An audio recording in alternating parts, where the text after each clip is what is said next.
ขึ้นไหมคะ ขึ้นค่ะ โอเค งั้นปล่อยก่อนเนาะ ไม่ที่กดได้ หรือว่า อย่าพึ่งไหมปาล์ม กดแช่เดี๋ยวเพื่อลืม ด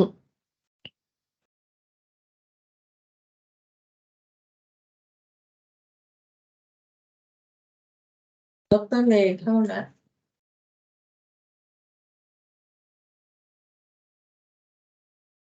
ต้องเป็นแบ็กกราวด์ค่ะ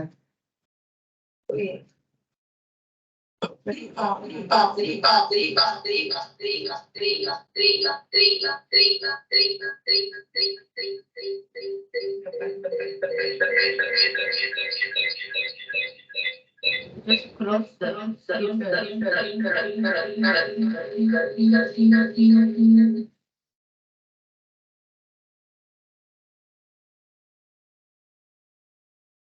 background เป็นแบ็กกราวด์มาที่มีมากเกินไป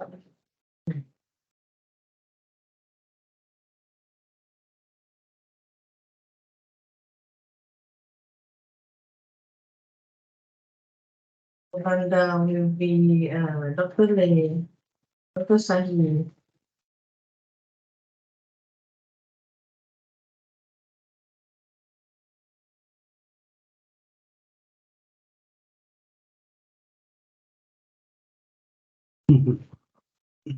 ป่ะ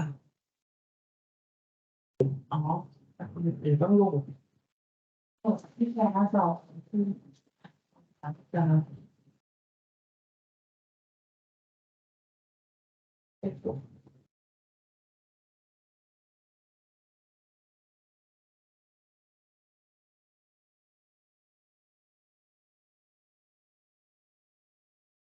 หรือให้พี่แชร์จอไหนเป็นจอแชร์ แล้วใจมันเป็นผู้ดีหรอ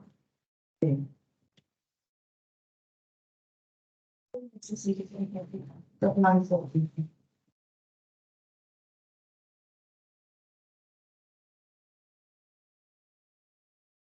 ใช่ที่ต้องสั่งก็อันนี้มันที่จะมาเจอที่นั่นต้องเป็นเนี่ยบอกเขาเป็นเนี่ยCCDKMเนี่ยก็CCDKMเนี่ยก็ดีจากนะไม่ใช่เดี๋ยวเข้าไลน์ก็ได้แต่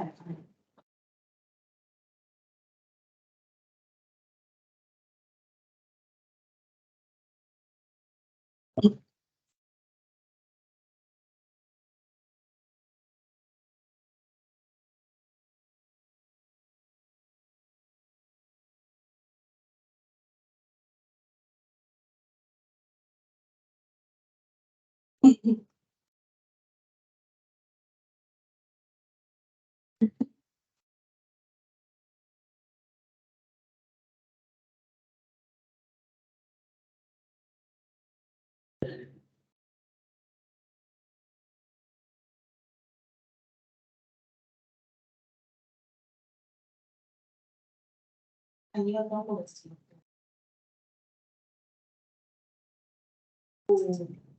ไม่แค่นี้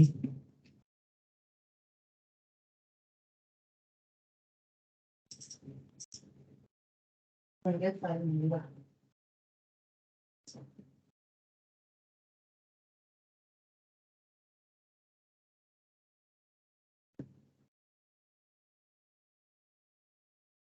ที่เรียนสีหรือเปล่า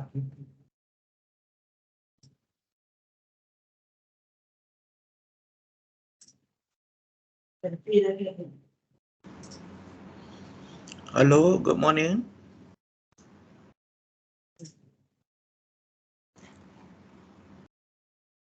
เรามีตัวเปิดนะครับข้างบนเนี่ยที่ไม่ให้เห็นไม่เห็นใช่ไหม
Hello.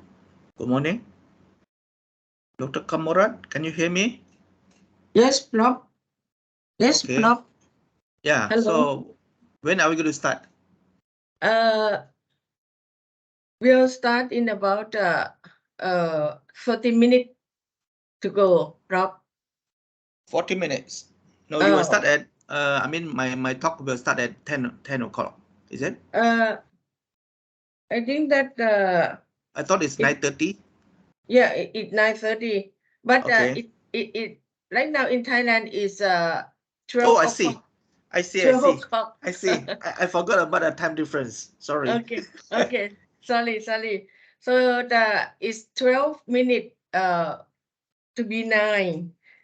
So we will start 9:30, Prof. Okay. So yeah, I need to check the time difference. Sorry before that. Okay. Thank you so Okay. much, Prof. It's Yeah. okay. So Yeah. so now is 12 minutes to 9 Yeah. in Thailand. Yeah.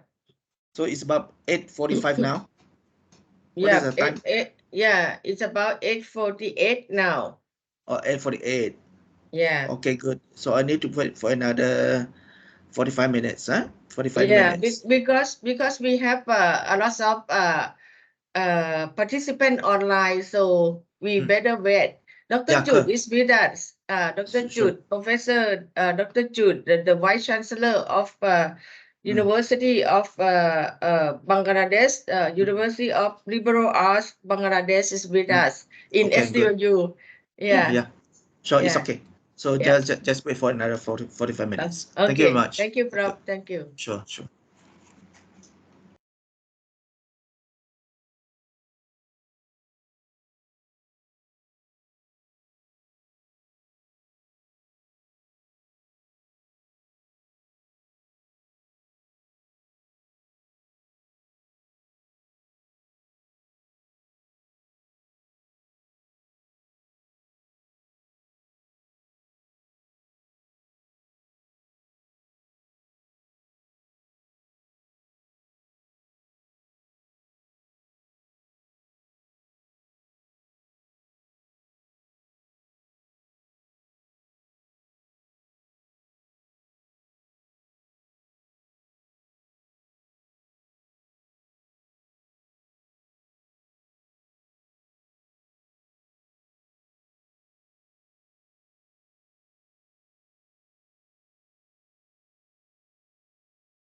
Hello. Hello. Okay.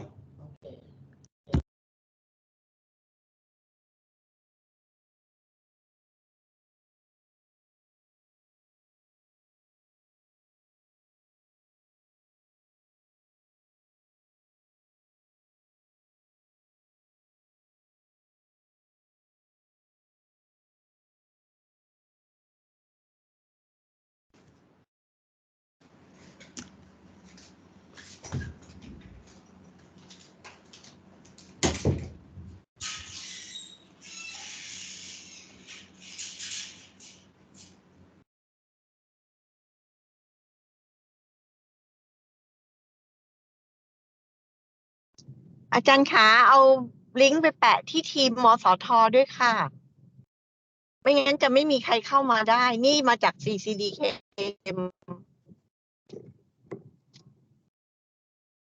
กำลัง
อาจารย์ปิดไมค์ด้วยนะคะ เสียงดัง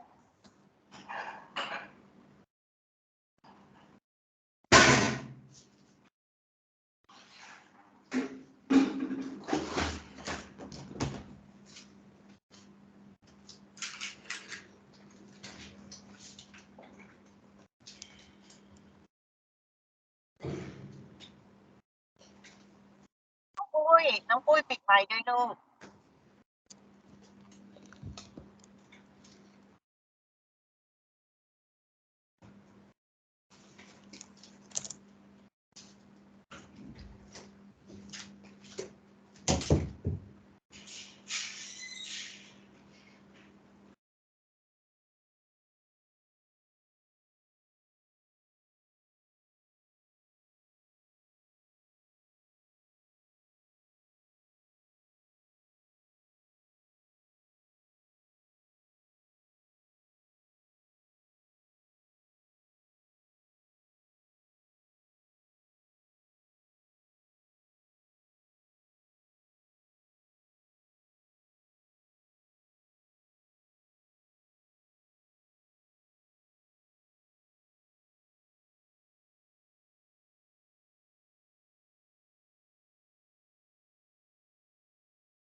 Good morning. Good morning. Good morning. Good morning, Prof. Tam. Okay.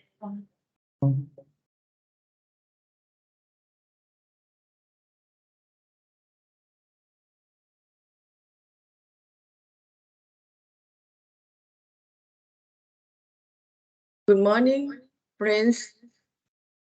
We're just testing the voices. Okay. So the very happy on the warm Saturday. Okay, great. Yeah. So meaning that everyone is can hear my voice very clearly, right? Yeah. Yes, Okay. yes, Prof. Yes. Okay, great.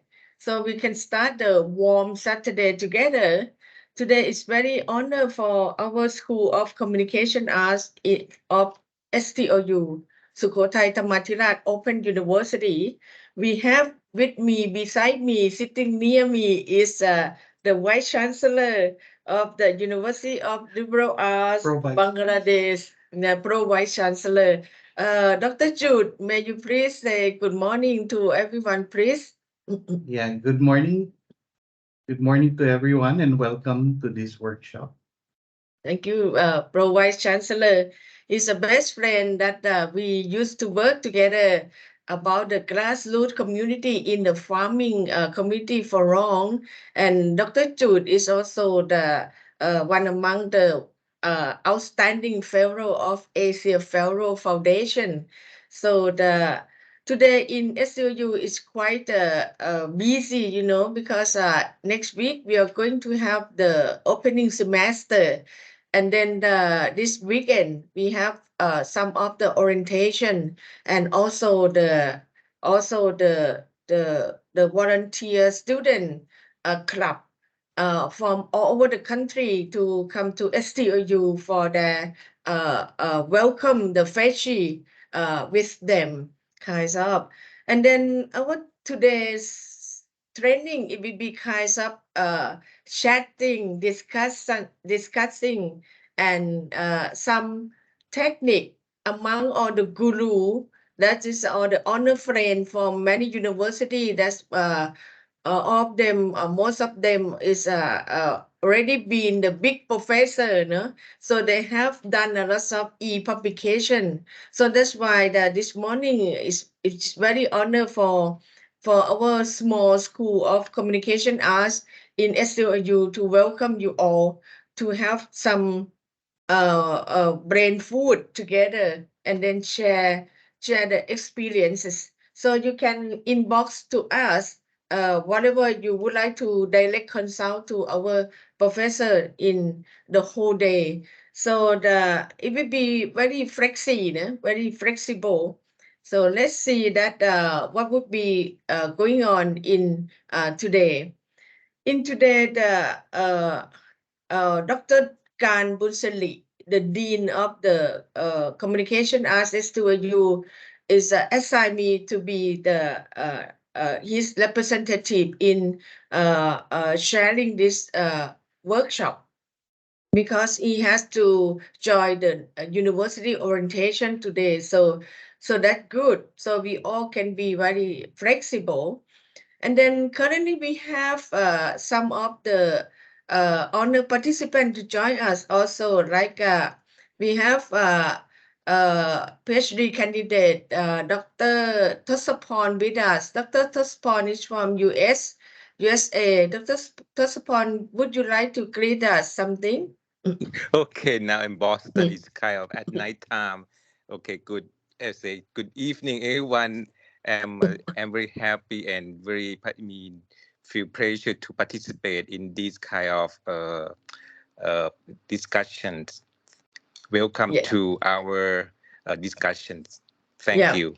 Yeah, thank you so much. Good evening to US and good morning to you all in the Asian, right? Kind of that. And we also Yes. have some other professor, right?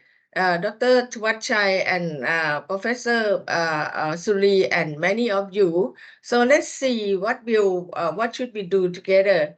For today, we have the successful and outstanding professor that is done a very outstanding publication. Our rundown activity will start from Professor Dr. Lê Yunfa, and then we follow by going soon Professor Dr. Sahi from Open University of Malaysia, and then we have a lunch break, and then we have Dr. Subu from Indonesia, and then Dr. Jude, Professor Dr. Jude, the Pro-Vice Chancellor, will be the one that wrap up and share with you the food of thought, what should be the technique, kinds of that. So that's the how. So I think that Professor Dr. Lê is with us. So Prof. Lê, would you like to start now or what? Okay, very good morning to all, especially our Associate Professor Dr. Kamorat Intaratat. Yeah. Okay. Yeah, And yeah. also good morning. Prof, your voice is quite soft. Would you please voice up? Okay, can you hear me? The voice? That's Yeah, we can hear. okay. A bit Okay. louder, can? A bit louder. Let me Okay. see. Is it better now? Okay, I think so. Okay, Prof. Yeah. Okay, good. So good morning to all invited speakers as well at the same time, to all the participants. So I guess the participants are lecturers and also the postgraduate students, right? From Prof, yeah. The participant is mostly the professor and faculty member and also the graduate student. Just excuse me for a while. I saw Dr. Titipat, the chairman of this activity, join us. Dr. Titipat, please say hello to us. Yes. Good morning, everyone. Welcome to the seminar. Now I'm at the Sakeo province to see the master student in the Innocom program. Yes. Yes. Today is the orientation day, so that's why the dean also cannot join us. But with the magic of technology of the digital, so we have associate Professor Dr. Titipat with us. Dr. Titipat is in the east of Thailand. That is about 200 kilometers from Bangkok. Thank you so much, Doctor, to join us. We have Dr. Jude with us in our faculty. It's very surprising. Yeah. So hope you can join us. Our session will finish about 4 p.m. Hope you can join us. Yeah. Okay. Thank you so much, sir. Bye. See you around. Yeah. Okay. Who else? Okay. So Professor Dr. Lee, apologize for this interruption. So please go on. And since I think that since Dr. Lê is with us, so I would like to let Dr. Lê to introduce himself. So that would be more flexi. Dr. Lê, please. Okay, good morning once again. I'm Professor Dr. Lê Yunfa from the Faculty of Psychology and Education, University Malaysia Sabah. I don't know whether you can hear me clearly from there. Okay. If not clear, then I need to go to the university because I'm now at home. Oh, okay. I think that's okay. It's loud and clear for me. Loud and clear. Okay. So nice to meet you all here at this platform. So I was told that the participants of this e-seminar and training are actually lecturers and also postgraduate students of STOU, Sukhothai Thammathirat Open University, right? So what have I prepared actually some of my personal experiences in international publications. So can I share the slides? Yep, sure. Please share. Okay.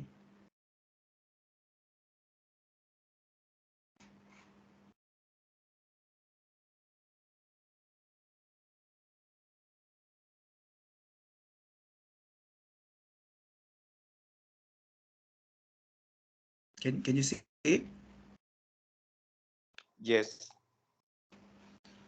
Okay, I don't know whether the contents of my presentation suit the purpose of this e-seminar and training, but just bear with me with some of the information prepared here.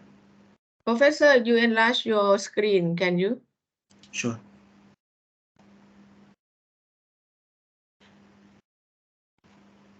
Okay. Okay, done. Great, great. Okay, so as you can see, this seminar meant for, it's a platform for us to discuss about the how to do international publications, right?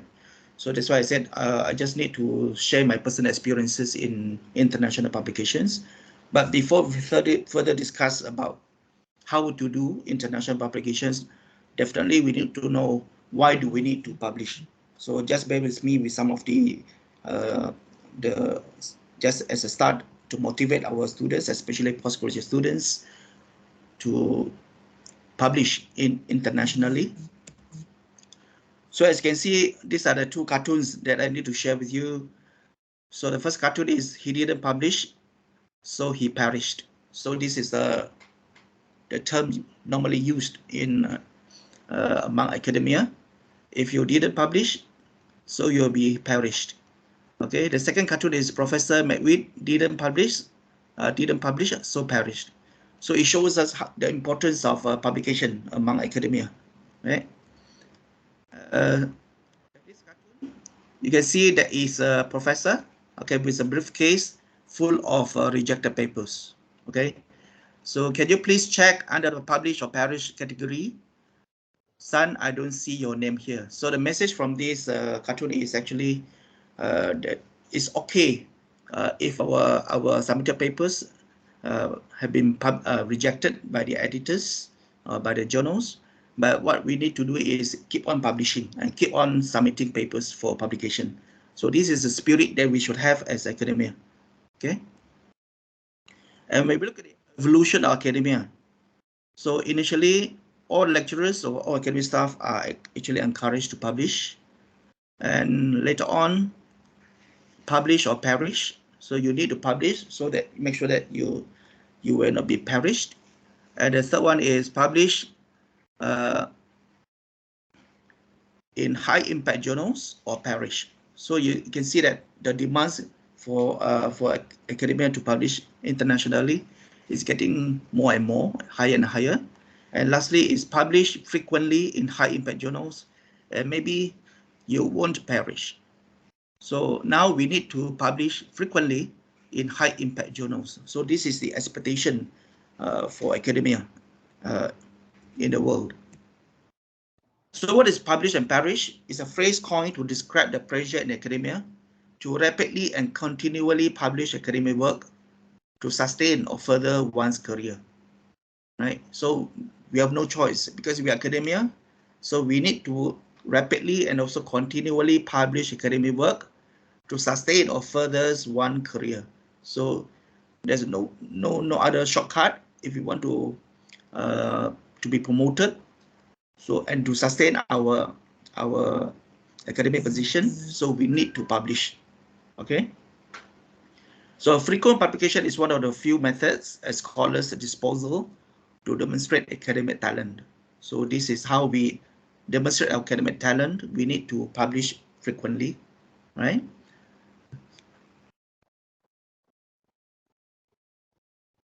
Okay, just to share with you some of my publications. So publication, when we say publication, it can be in books, okay, can be in what we call the all these are academic books. For example, the Introduction to Quantitative Approach in Educational Research. Okay, all these are academic books.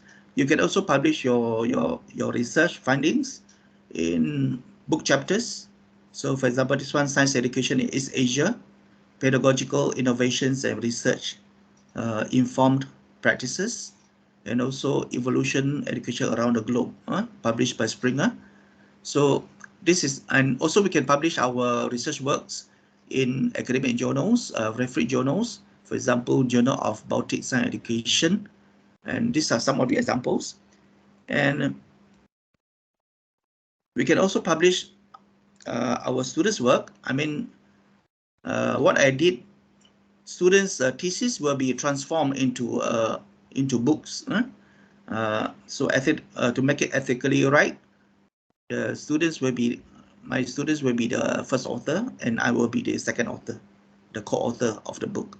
So these are the examples of theses which have been transformed into academic books and published by the university press, right? Okay, as I mentioned just now, other than books and book chapters, we can also publish in journal articles, and this will be the focus of our discussion today. How we can do international publications, especially in terms of academic journals or refereed journals. So these are the publications. We can publish our articles in WAS, Scopus, or ERA journals. So in our Malaysian context, actually, we recognize, especially UMS, my university, University of Malaysia Sabah, we recognize article publications in Web of Science, Scopus, and ERA journals. So these are some of the examples published. Okay, and because of this, what we call the effort in publications, I'm glad to share with you that I've obtained a research grant for the most prolific journal contributor in impact journals, especially for the category of arts in 2019. So because of that, I've been awarded a grant with amount of 50,000 ringgit Malaysia, so that I can continue with my publications. So that maybe we can actually get a lot of recognitions and awards from our kind effort in publications, right? Okay, maybe information here are not relevant to you all, but I just want to share my personal experience, saying that if we, as an academia, we need to keep track of our publication efforts. And for UMS, we have a web platform. We call it SMPPI, which is the Research and Publication Information System. So as a lecturer or as academia, we need to update our, keep track and update our publication efforts from time to time, right? So this is how we can build up our CV, right, from time to time. So for example, this is a publication. Under publication, then we can see whether our article publication or book publication are up to date. So for SMPPI, actually only papers or books that have been published will be verified by the university staff, right? And another purpose of publication is definitely for promotion purpose, right? So this is the promotion guidelines for UMS academic staff. So as you can see, this is for senior lecturer post, DS52. So DS52 is senior lecturer post, and they actually, in terms of publication, there are requirements saying that these are the minimum requirements. So for you to be promoted as a senior lecturer at UMS, you need to publish book and book chapters as main author as well as a co-author in index and also non-index journals. So you can see the points that we need to collect from our publications. So as I mentioned just now, this is the minimum requirement. It also means that even if you fulfill this minimum requirement, it doesn't mean you will get the promotion straight away, because there are a lot of other criteria that will be considered for promotion. So publication is only part of it, right? This is the DS54, which is associate professor. Okay, so something happened. Associate professors are required to publish more as a main author, co-author in book chapter, index or non-index journals. So that's why I said there's no shortcut for you to be promoted. You must fulfill all the minimum requirements. And now we focus on publications, right? So this is for VK7, which is a special grade for professor. So in Malaysian context, we have professors grade C, B, and A, right? So grade C is the lowest level for professorship. So at VK7. And same thing, you need to publish as a main author, co-author in book or book chapter, index or non-index journals. And there are more requirements for professors. So this is a comparison between professors in social sciences and humanities, and also professors in science and technology, right? So there we have two different criteria for these two different categories. Okay, for professors in social sciences and humanities, for journal articles, inclusive of book chapters, at least 20. Okay, please bear in mind, this 20, I mean, whatever you publish, when you are a social professor will already be counted, will not be counted. This will, I mean, these 20 book chapters or journal articles will only count that those you publish after you got your apprenticeship. Okay, so and you need to make sure that all these publications are at your own field of expertise. 20%, more than 20% indexed, and more than 50% are journal publications. You can see the weightage for publication in journal articles are very important as compared to book publication or book chapter publication. Okay, so in other words, we encourage our professors to publish more in international journal publications, more than 50%, and more than 50% must be you are the main author. Okay, you can be the co-author, but you need to make sure that more than 50% you are the main author. Original book is 3. I mean, this is a minimum. This is the minimum, and the citations is more than 30. This is also the minimum. I believe the professors will publish more than that. The citation will be more than that. Okay, and even for postgraduate students, so we have publication requirement for the conferment of postgraduate degrees. So for postgraduate students, for master's degree, at least two articles, one refit and one proceeding. And for doctorate degree, at least 3 articles, one index, one refit and one proceeding. But this is recently, from what I know, all doctorate degree students or postgraduate, I mean PhD students, they are required to publish in Scopus index journals, at least one in Scopus index journal, and also WAS or ERA. So they mean the demand to publish internationally is getting more and more and higher, not only for academic staff, but also for PhD students and master students in Malaysia, and especially in our context in UMS. Okay, so I don't know whether I should proceed or I should stop for a while. Dr. Komorat? Yep. Any reflection? I think you can proceed on, and then we can have some discussion later on. Sure. Okay, thank you very much. So, because as I said, I know because some of the participants are postgraduate students, so then most probably this information are important for them.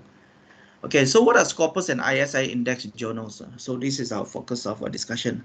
How can we make sure that we publish in Scopus or ISI index journals? So, okay, before we discuss about that, we need to understand that there are 3 categories of information resources. So we have newspapers and magazines containing news. So articles are written by reporters who may or may not be experts in the field of the article. So consequently, articles that may contain incorrect information. So this is second source of information, newspapers, magazines. So we are not sure whether the information published in newspapers and magazines are correct information, right? This is why we have journals. So journals containing articles written by academics and professionals. So although the articles are written by experts, any particular expert may have some ideas that are really out there. So even though journal articles are written by academics, it doesn't mean it is 100% correct. So that's why we need peer review journals or refereed journals or scholarly journals.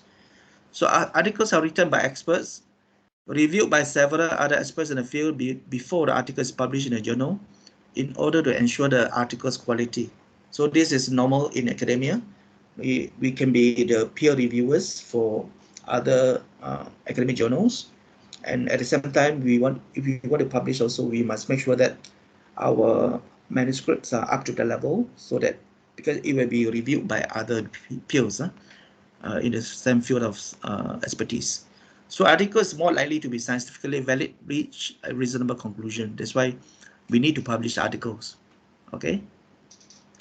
So in most cases, the reviewers do not know who the author of the article is, so the article succeeds or fails on its own merits, not the reputation of the expert.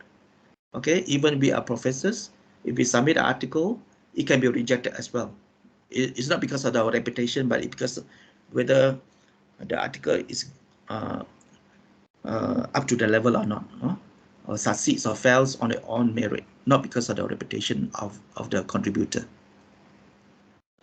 So the peer-reviewed or refereed journals are among the most respected sources of academic information. So articles published in these journals are subjected to a strict approval process, where experts of the subject review the article before it is accepted for publication. So this is what is happening in the peer reviewing process. So non-refereed publications have not gone through a formal peer review process. Refereed publications are typically reviewed by a number of other researchers who are knowledgeable in the domain and can judge the merit of the work. This is why we use the word peers, which explains the name peer review, right?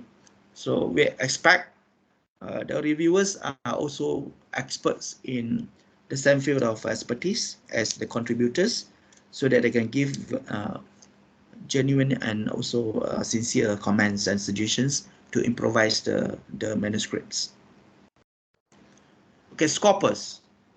Scopus is a bibliographic database containing abstracts and citations for academic journal articles, covers nearly 22,000 titles from over 5,000 publishers, of which 20,000 are peer-reviewed journals, and the scientific, technical, medical, and social sciences.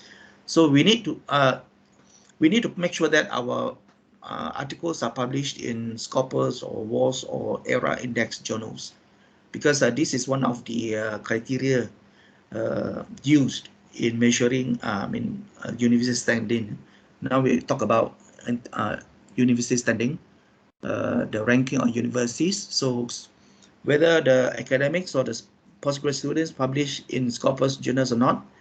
So this is one of the criteria used to measure how good is a university, right? That's why we are all running for these Scopus, WAS or ERA index journals. So this is how we can go get more information about Scopus journal. We can go to this Scopus preview website, and we can also look for what are the available journals in Scopus, looking for free journal rankings and metrics. So for example, this is what we get. So we can get a lot of information from this website. You can ask the Scopus website to display only open access journals. We'll talk about open access, and then we can also ask to look for first quartile, second quartile, or third quartile, fourth quartile, Q1, Q2, Q3, Q4 journals. And so you can get a list of journals which fulfill your expectations. Okay. So for example, when this is one of the journal, Eurasia Journal of Mathematics, Science and Technology Education, and it is an open access journals. And for postgraduate students, you should understand what is open access journal. That's why I need to provide all this information for you. Okay. And so if you go to the Eurasia Journal of Mathematics, Science and Technology Education, you can get extra information about this journal. For example, the publisher is Modestum Limited, the ISSN number, EISN number, right? And you can also get the site score of this particular journal, and there's a formula for them to calculate the site score. For example, the site score is 3.0, so you get the site score from the number of citations in 2016 to 2019, divided by the number of articles or documents published in 2016 to 2019. So they have a formula. So based on this size score, you can actually determine whether this particular journal is a good journal for us to contribute our journal to, right? Okay. And this is another one that we can find journals. Means if you're not very sure which journal you should contribute article to, so what you can do is you just need to type the title of the paper, yeah, also your paper abstract, and what are the keywords and the field of research. Then so this website will try to find the suitable journals for you, right? So from the list of suitable journals, then you can choose one of the journal to contribute your article to. Okay, so these are the basic techniques in looking for Scopus index journals. And okay, so the second one is, what is ISI? So we call it Web of Science, previously known as the Web of Knowledge. It's an online subscription-based scientific citation indexing service, originally produced by the Institute for Scientific Information. That's why we call it ISI. But now it's maintained by Clarivate Analytics, previously the intellectual property and science business of Thomson Reuters, provides a comprehensive citation research. So it gives access to multiple databases that reference cross-disciplinary research, allows for an in-depth exploration of specialized subfields within an academic and scientific disciplines. So all these are databases. It can be Scopus, it can be ISI, okay? And so this is the website for Web of Science, okay? For example, if you're interested to know more about a particular journal, so the example here is problems of education in the 21st century.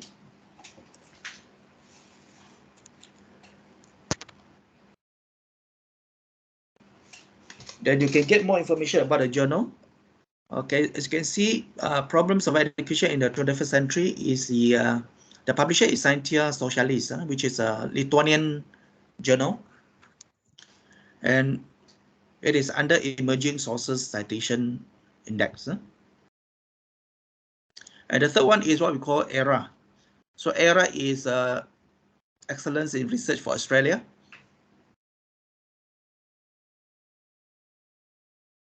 Right? Okay. So these are the attachment. I mean, you can get more information about all these Scopus, ERA, or even ISI from all these what we call links. So please bear in mind that some of these Scopus index journals will be discontinued from time to time based on the quality of the publications. So you need to double check whether the journal is still in the list or has been discontinued from time to time. Okay, so this is SCIE, Social Science Citation Index expanded, especially for articles in sciences, right? And this is the ERA. Please look for the latest list. This list are not the latest. And then we talk about what is impact factor. Okay, we are very concerned about the impact factor. Impact factor is a measure of the frequency with which the average article in a journal has been cited in a particular year. We want to see how good is a journal, then we look at the impact factor. So the journal impact factor is the average number of times articles from the journal published in the past 2 years have been cited in the JCR year. JCR is Journal Citation Reports year. I will show you examples how to calculate the impact factor. The impact factor is calculated by dividing the number of citations in the JCR year by the total number of articles published in the 2 previous years. Right? So JCR lists journals and their impact factors and ranking in the context of a specific field. So we can have a JCR or Journal Citation Reports for every year. So this is an example for 2019 Journal Citation Reports. So we have a full journal list. So in these reports, we can actually see what are the journals and also the impact factors of the journals. Right? So all this information, you can get it freely downloadable from the internet. Okay, just to show you an example, for example, International Journal of Science and Mathematics Education. So this is Netherlands. The publisher is in Netherlands. And this is under SSCI, which is Social Science Citation Index. So just as I said, SCIE is Science Citation Index expanded, but International Journal of Science and Mathematics Education is considered as a Social Science Citation Index, is under SSCI category. Okay, so this is an example to show you how to calculate impact factor. So we need to use a formula, okay? For example, if they are all together, if you want to get the impact factor for JCI year, which is 2014, just an example. So you want to get the impact factor for the year 2014. So you need to know how many articles published in 2012 and 2013. I mean, 2 years, the previous 2 years. Okay, so and then how many citations in 2014 for articles published in 2012 and 2013. So for example, if you have altogether 750 articles published in 2012 and 2013, so let's say 2012 you have 350, 2013 you have 400 articles, so altogether we have 750 articles. So for this 750 articles, altogether we have 1,500 citations for the year 2014. So what you need to do is just take 1,500 divided by 750, then you get 2. So this is the impact factor for this particular journal in 2014, the JCI year. So the impact factor is 2, right? Another examples. In 2006, 49 article published. 2007, 55. Altogether, we have 104 article published. Okay, so out of 104 articles, altogether we have 637 citations, right? So for 2006, we have 374. For 2007, we have 263. Altogether, 637 citations. So we need to take 637 divided by 104. So the impact factor is 6.125, right? That's why citations, number of citations is very important to make sure that the impact factor is high, right? Okay, so this is just an example. Based on the Journal Citation Reports 2019, so that the list of impact factors for all the journals. So another one is what we call Hedge Index. This is getting more and more important now. Hedge Index and also I-10 Index, and we can see this in Google Scholar, right? So we have discussed about the citation just now, the number of citations, and now we need to focus on Hedge Index and I-10 Index, right? So what is Hedge Index? Hedge Index is an author-level metric that attempts to measure both the productivity and citation impact of the publication of a scholar. I mean, each of us as academia, we will have our Hedge Index because it is author-level metric. So Hedge Index will tell you about your productivity and also the citation impact of your publications. So the index is based on the set of scholars' most cited papers and the number of citations that they have received in other publications. So that means in Hedge Index, we have two important parameters. The first one is what we call the most cited papers. Okay, which paper of your publication is the most cited one? And also what are the number of citations for your publications?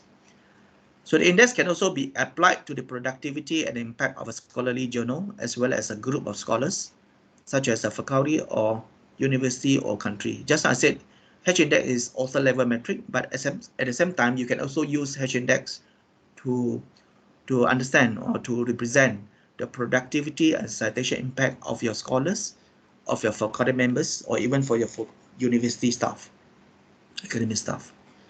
Okay, so the index was suggested in 2005 by George E. Hitch, a physicist at University of California, as a tool for determining the theoretical physicist relative quality, and sometimes called the Hitch index or Hitch number, right?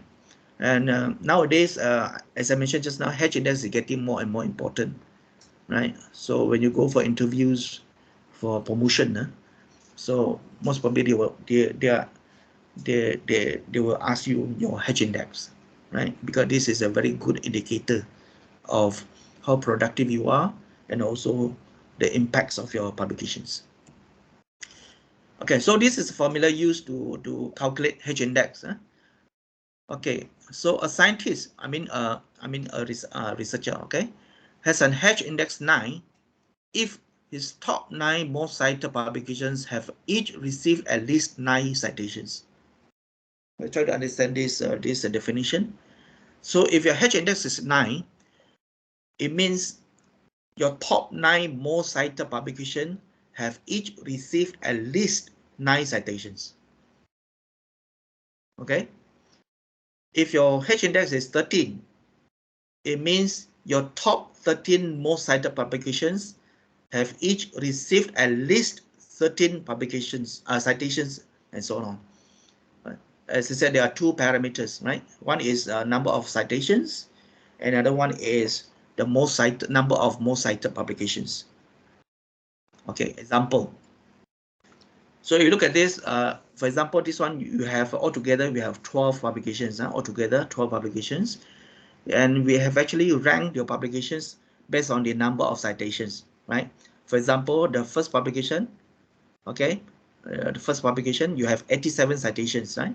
So you rank the publications according to the number of citations, okay? So, and you can see there is a cutoff point where publication number 9, you only have 8 citations, okay? But before that, all these 8 publications all have received at least 9 citations, right? So if that's the case, your H index will be 8. Your H index will be 8 because you have 8 more cited publications which received at least 9 citations, right? Okay, I hope you understand this. Okay, more examples. Same thing happened here. So you have many publications, and if you rank your publication according to number of citations, you can see that your H index now is 5 only. Okay, because you have 5 more cited publications which receive at least 5 citations, right? So this publication 6, 7, 8, 9, 10 cannot be considered because you have less citations. So this is how we calculate the H index.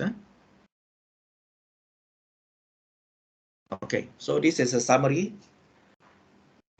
So we have 2 parameters, as I mentioned, number of citations and also number of publications. Okay, so this is a few highly cited papers. Because of that, you have low H index. You have a few highly cited papers. You have many papers, right, published, but you only have a few highly cited papers. Only a few papers that have many citations. Because of that, you have low H index. Okay, so what we actually want is we have large number of highly cited papers, right?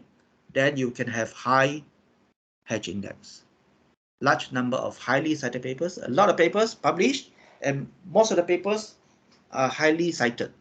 Then you can have high H index. So this is the concept of H index. Okay, the next one is what we call I-10 index. This is simpler. I-10 index is the newest in the line of journal metrics, introduced by Google Scholar in 2011. Right? So it is a simple and straightforward indexing measure found by telling a journal's total number of published papers with at least 10 citations. So if you have a publication with at least 10 citations, it will be counted. Right? So this is straightforward. Okay, now we go to how to publish in Scopus and ISI index journals. Dr. Komara, please tell me if I'm running out of time. Yep, please, Rob. So I can proceed, right? Yep. Okay, good.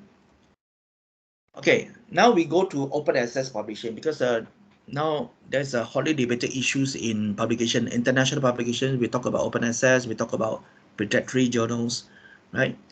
So that's why we need to be aware of all these concepts in publications.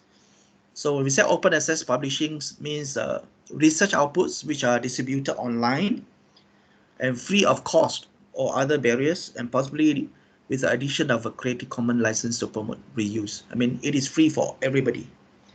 Open access can be applied to all forms of published research output, including peer-reviewed and non-peer-reviewed academic journal articles, conference papers, theses, book chapters, and monographs. So, I mean, open access doesn't mean all the articles or all the articles are peer-reviewed. It's a mixture of everything. We can have peer-reviewed or non-peer-reviewed academic journal articles. This why it's very important for students, especially postgraduate students, to be aware of this. I mean, the quality of open access articles are questionable. You need to double check, okay, whether they are peer-reviewed or non-peer-reviewed. Okay, conventional non-open access journals cover publishing costs through access tools such as subscriptions, site licenses, or pay-per-view charges. Okay, so this is a traditional way of publications, where you need to subscribe to a particular journal, and you need to pay for the downloading of the article. However, open access research is advanced by a range of distribution and mechanisms and business models. So this is non-open access, a very conventional way, but now we have open access journal. So the publisher of journal makes all articles and related content available for free on the journal's website. That's why I said it is free for all. You can download the open access articles without paying a single cent, but you need to make sure that the open access journal are peer reviewed. So open access journal funded by article processing charges. That's why, because you don't have to subscribe to the journal, you don't have to pay for the journal, you don't have to pay for the downloading of articles. But now open access means you need to pay for the article processing charges, and the authors need to pay for this. So paid by authors or research sponsor or academic institution, learned society, or government center. No publication fees are paid by authors if your article processing charges are going to be paid by your university. Okay, so nowadays most of the universities, they are paying the article processing charges for the academic staff. Okay, delayed open access journals provide open access after an embargo period, typically 6 to 12 months or longer. So you can get the open access journals. We call it delayed open access journals. You can only get access to it after 6 to 12 months or longer, right? So this is delayed open access journal. Okay, this is an example to share with you. This is the application form for journal article publication fee. So this is by my university, UMS. Actually, if we publish in WAS, ERA, or Scopus, and if the journal asks for article processing charges, then university will pay for you. And so, for example, if your journal is Q1 or Q2, the university can pay up to 10,000 ringgit, Malaysia. Okay, if they charge you 10,000, then university will pay 10,000. Okay, but if the journals are Q1, Q2, but they only charge you 8,000, then university will pay you 8,000, right? So the 10,000 is the maximum value they can sponsor you. So if the journal is Q3, Q4, so the maximum it can goes to 5,000. Okay, but these are WAS, Scopus, or ERA journals. So if WAS, Scopus, or ERA without impact factor, so you see can only pay you 1,000 ringgit, right? So this is how we can actually encourage our academic staff to publish more in international journals, right? Okay, now we go to predatory publishing. So this is a reminder given by the university a few years ago, where all the academic staff are reminded not to publish in peer list of potential predatory journals and publishers. Okay, so this is a reminder given by the university. So try to avoid from publishing our articles in Bill's list of potential predatory journals and publishers. Okay, and this is due to one of the article published in 2019 or 2014, 2020, sorry.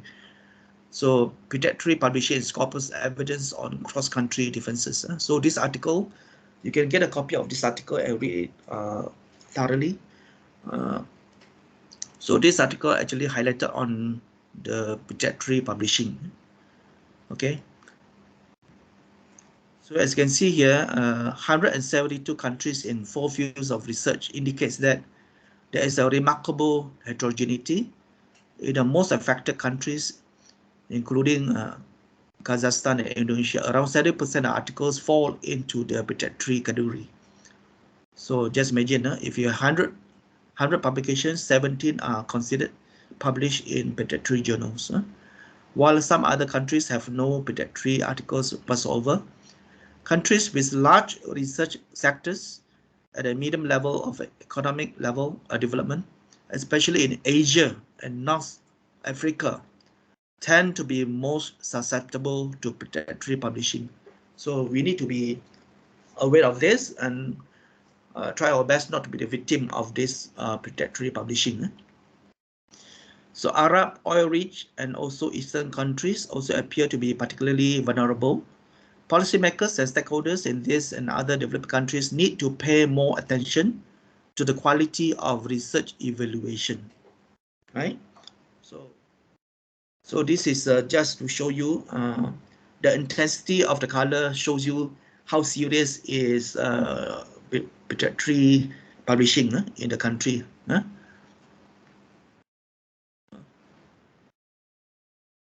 Okay, so this one, the top 20 and also the bottom 20. Malaysia is also not too safe, because if you look at that, Malaysia is 11.6, although the highest is Kazakhstan 17.0, right? So the percent of predatory journals articles in total articles. Okay, Asia, the highest, 4.22. Arabic spoken, oil and natural gas, lower middle income, medium large size. Okay, so this is according to the 4 different what we call field of research. Health sciences, Malaysia is 3.79, not so bad. Life sciences, physical sciences, Malaysia is second, 11.77. Social sciences, Malaysia is 29.15. So they give us some alarming signals to us. And because of that, there are a lot of discussion about this based on this article. So we need to understand what are the predatory publishing, and this is one of the newspaper article published in Malaysia, okay, written by one of the vice chancellor, if I'm not mistaken, was the chancellor of Malaysian Public University, UKM, University Kebangsaan Malaysia, the vice chancellor of research and innovation. Okay, I'm not going to go through all this lah. Okay, now, so to avoid from being the victim of predatory publishing, that means we need to know more about what are the ethical issues in writing and publishing. So, there are a lot of books and articles talking about ethics in research and publications. So, predatory of open access publishing is an exploitative open access academic publishing business model that involves charging publication fees to authors without providing the editorial and publishing services associated with legitimate journals. So I mean, authors are required to pay for the article processing charges, but at the same time, they did not receive any editorial or publishing services. Okay, so the idea that they are predatory is based on the view that academics are tricked into publishing with them, though some authors may be aware that the journal is poor quality or even fraudulent. Okay, so we say that the contributors are actually, they are tricked into publishing with them. Okay, new scholars from developing countries are said to be especially at risk of being misled by predatory practices. This is why it's very important for us to know this kind of phenomena in publication. That's why, as you can see, new scholars from developing countries are said to be especially at risk of being misled by predatory practices. So we need to make sure that our students, postgraduate students, will not be the victims of predatory publishing, right? Okay, so this is a bill list. I'm not going to go into detail. So you can actually get a list of potential journals which have been listed in the bill list as predatory publishing, right? Okay, so you can go to the website to have a look, for the potential predatory scholarly open access publishers. Okay, now this is another website that I recommend to all scholars and even students to check for the authenticity and also the originality of the journal, Simago Journal and Country Rank. So, for example, if I want to check the originality or authenticity of this particular journal, International Journal of Science and Mathematics Journal Education. Okay, so this is a very well-known journal in science and mathematics education. So I just need to key in the name of the journal, and you can see. So this journal is published by Netherlands, Springer, Netherlands, and I can click and I can get more information about this journal. So from here, you know about the Hedge index of this particular journal, the country, the publisher, the ISSN number, coverage, and most importantly, the scope of the journal. Okay, and this is very important for us. So when we say Q1, Q2, Q3, Q4, so in terms of education, this particular journal is considered as Q1. So for many years, for many years, green means Q1, yellow means Q2, orange Q3, red Q4, right? So from this, I can say that this journal is a good journal. It's a Q1 journal. It has become Q1 journal since many years ago, right? Okay, and you can also check for this. So International Journal of Science and Mathematics is a Q1 journal in education, right? Okay, another issue is plagiarism. This is very important because if you want to make sure that your article will be accepted for publication, the first thing you need to do is you need to check your what we call similarity index. So we talk about plagiarism detection. So plagiarism detection is a process of locating instances of plagiarism within a work or document. Now, because of the widespread use of computers and the advent of internet, made it easier to plagiarize the work of others. This is very obvious among students. Okay. So most cases of plagiarism are found in academia. Documents are typically essays or reports. Plagiarism can be found in virtually any field, including novels, scientific papers, art designs, and source code. Detection of plagiarism can be either manual or software assisted, but it's quite impossible to do manual detection. That's why now we rely on software.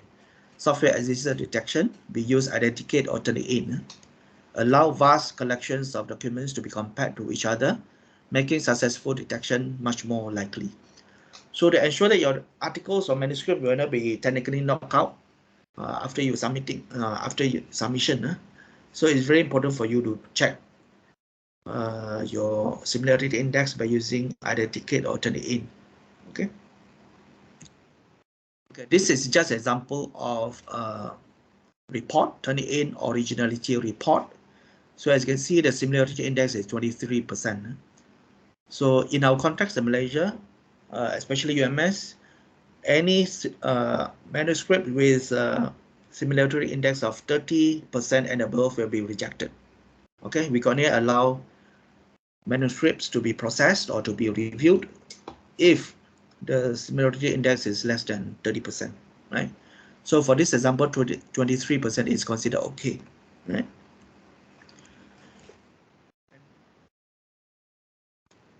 Then these are examples of the report. Okay, an example of WAS Index Journal So this is the journal that I mentioned just now, Problems of Education in the 21st Century.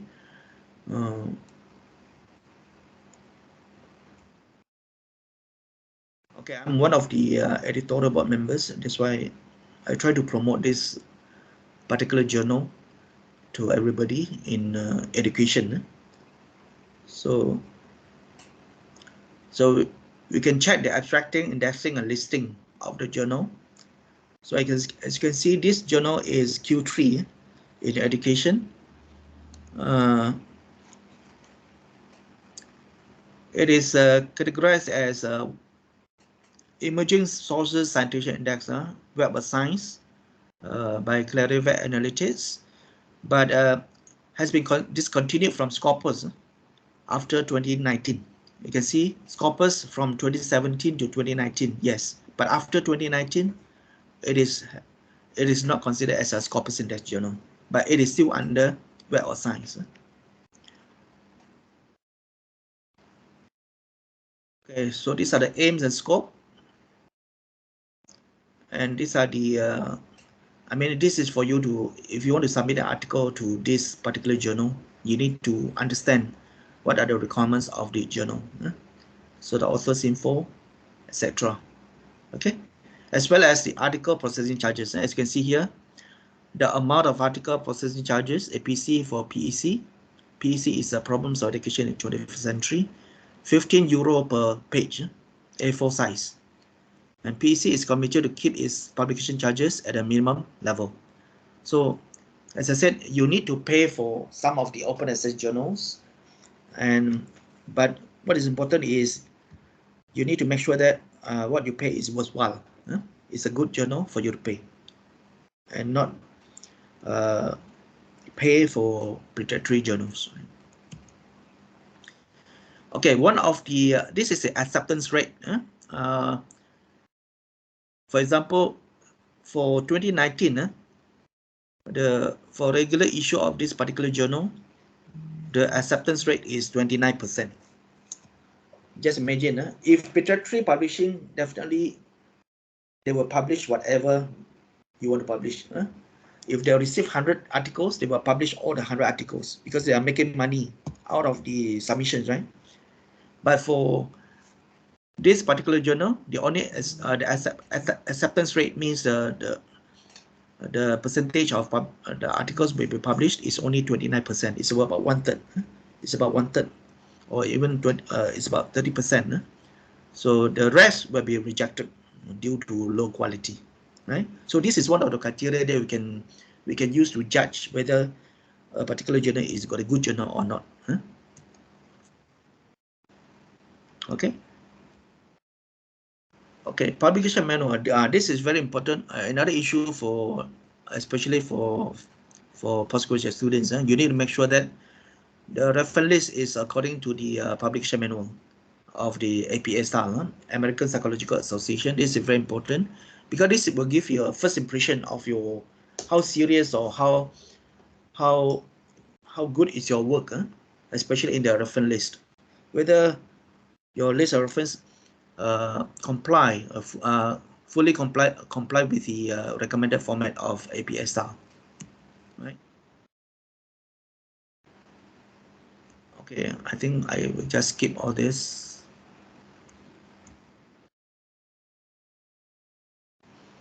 Okay, tips on how to make your journal high impact. So this is especially for I mean the lecturers who are the editor-in-chief or editors of a journal. So these are some of the tips based on my personal experience. Okay. So the first tip is the EIC, editor-in-chief, editorial board members, editors and reviewers should have high bibliometric records and multinational from different countries. This is very important. To show how good is a journal, it depends who are the people in the particular journal. Who is the editor-in-chief? Who are the editorial board members, editors, reviewers?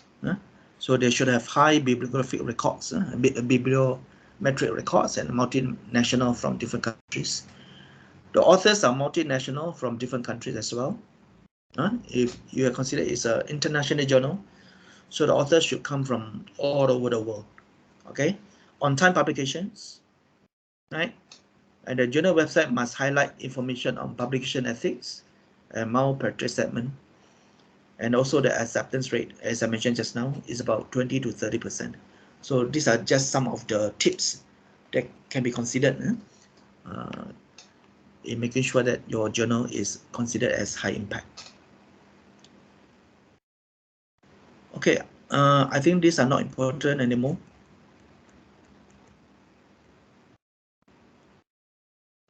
Okay, so I think that's all from me, Dr. Komorad. Thank you very much for your attention.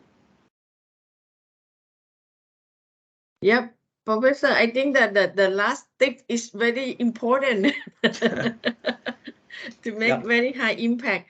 Yeah, it is very tangible, phenomenal that you share with us.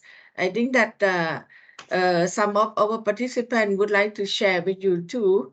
Dr. Chu, you would like to share some idea? The Pro-Vice Chancellor, University of Bangladesh, please welcome. Yeah, hello. Well, how's this part? Echoing. Okay. Yeah, we're okay now. Okay. Yeah, thank you very much, Professor. That was very enlightening talk about looking at impact of journal publication, and in fact, that is one of the requirements being asked of faculty of many universities across Asia. Yeah, but you know, actually, in our university, we had this kind of a debate about how to measure the impact of publications. And there was a big pushback regarding requiring faculty to do peer-reviewed publications in Scopus and measuring impact factors of journals, because many faculty contend that impact cannot really be measured quantitatively. That impact is more qualitative, because even if there are only a few people who cite your publication, but if these few people are people who are well regarded in the profession, then your publication makes a greater impact as compared to the hundreds of people who cite your publication, but these people really don't have much of an influence in the field. So I would like to, request what's your take on it. Is impact really something to be measured quantitatively, or qualitative impact should also be taken into consideration? Okay, thank you very much. I strongly agree with you with how we interpret. Yes, Dr. Lê. Yeah, can you hear me? Okay, Dr. Lê, yes. Yeah, thank you for the comment. Actually, I strongly agree with you with how we interpret the impact of a publication, right? So as you can see just now, if you look at the impact factor, definitely it is a quantitative measure of impacts by looking at the number of citations and also the number of publications for the particular journal for the last 2 years. Right, correct? Okay, but I'm very confident and I'm very sure that impact can also be qualitatively measured. But what we can do now is we haven't actually taken this qualitative measure into consideration, and this is the thing that we need to. For example, I think Associate Professor Dr. Komorad, you have conducted a lot of research involving the communities, community engagement. All this cannot be measured quantitatively, right? How the communities benefited from the research findings, all this cannot be quantitatively measured. But if we have a qualitative measure, then we can see that it can produce a very high impact to the communities, right? So I strongly agree with you, Prof. John. Thank you. That is a problem, you see, right? Yeah. So what should be the proposed solution? Because Dr. Jude also have done a lot of qualitative research, and then you got your research got outstanding reward, right? So what would be the suggestion? Because Dr. Lay already offer a very clear indicator for the quantitative, the clear scenario of all from the beginning to the last technique, the thick kind of. But for the sake of the qualitative, what would be your sharing, Dr. Jude?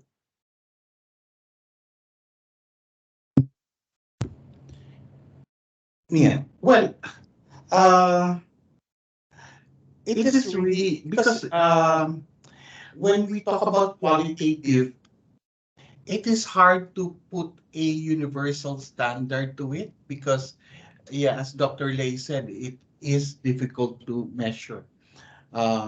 Because you may have written a publication that made a big impact to a community, but many researchers do not cite your work.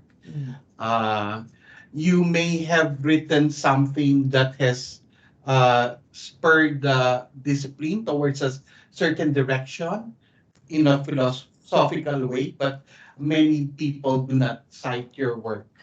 Uh, and also, there are researchers who only wrote one or two publications, but those two publications had a big impact in the way a new paradigm has shifted in the discipline. And they only wrote two or one publication. So these things are not being considered now uh, in uh, in many of the quantitative measures.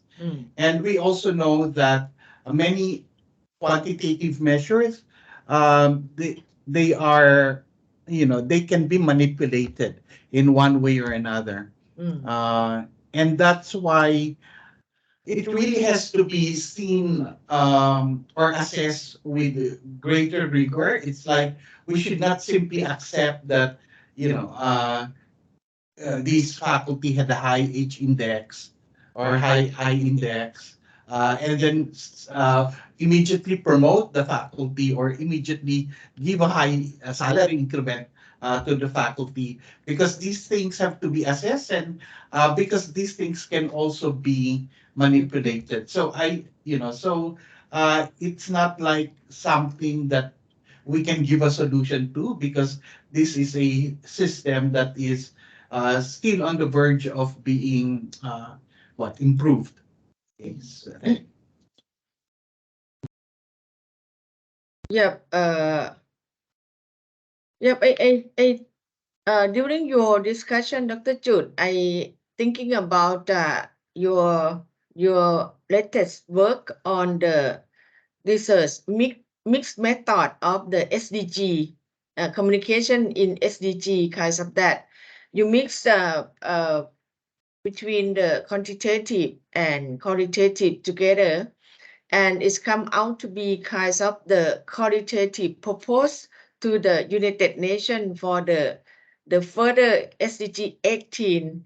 So I think that is very tangible, because people agree that it's a halfway of SDG movement globally, but the success of the SDG is still not so tangible. So your research proposed some idea to offer the one more index for the SDG movement.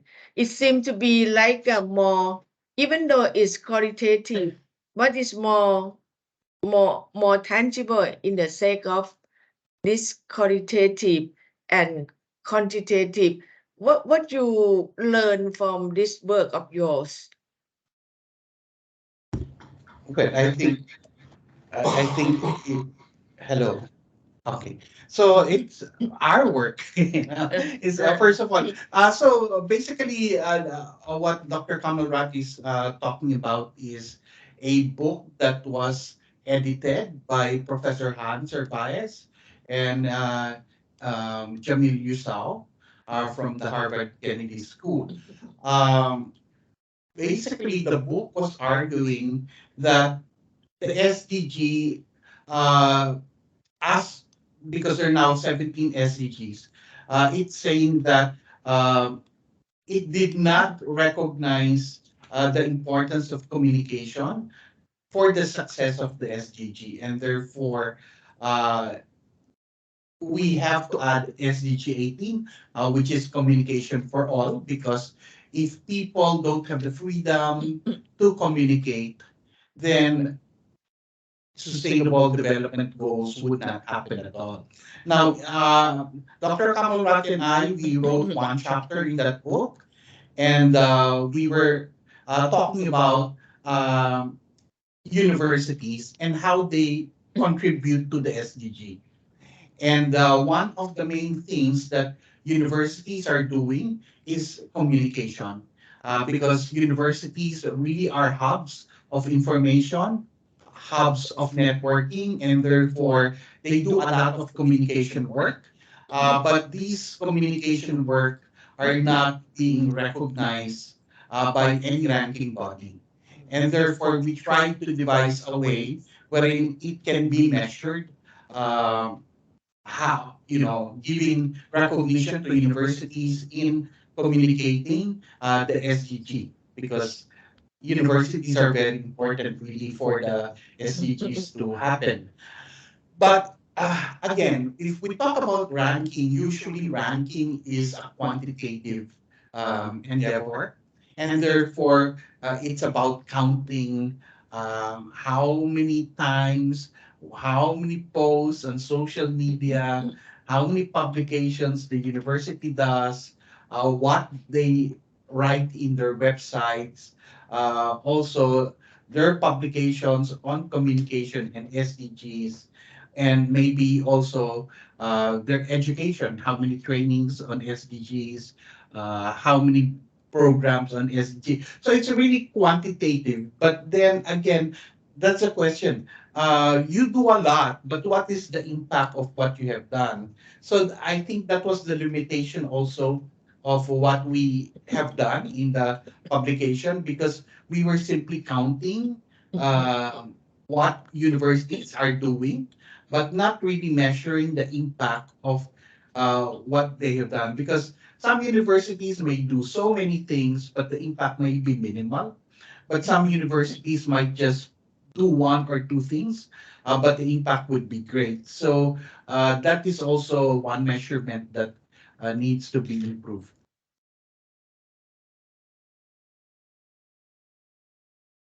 Yes, very clear, Dr. Jude, because like your sentence is saying that some university do many things, but no quantitative offer kinds of that. But it's very high impact to the quality of life of the people, but it's no citation kind of that.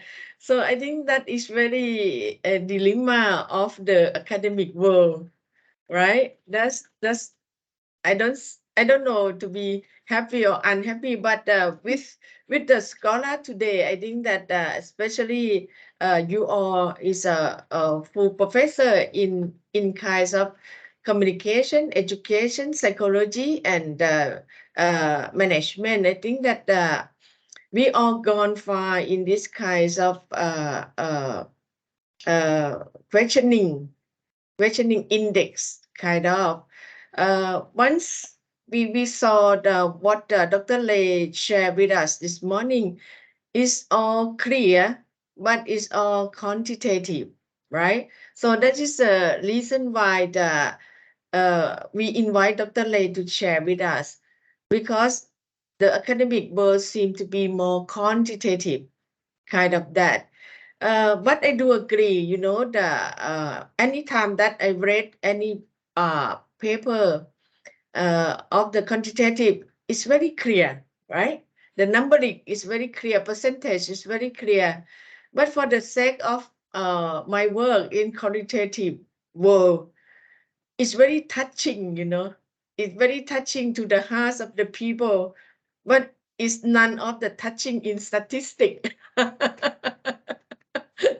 So yeah, we just our research center and our school just finished doing the workshop, training workshop for the marginalized Muslim ladies in the deep southern of Thailand. A lot of problem in kinds of the non-digital literacy among the girls and the marginal people in the deep south of Thailand. It's very touching. Many of the girls, most of the girls saying that, oh my God, I never realized that I'm the victim of the digital world.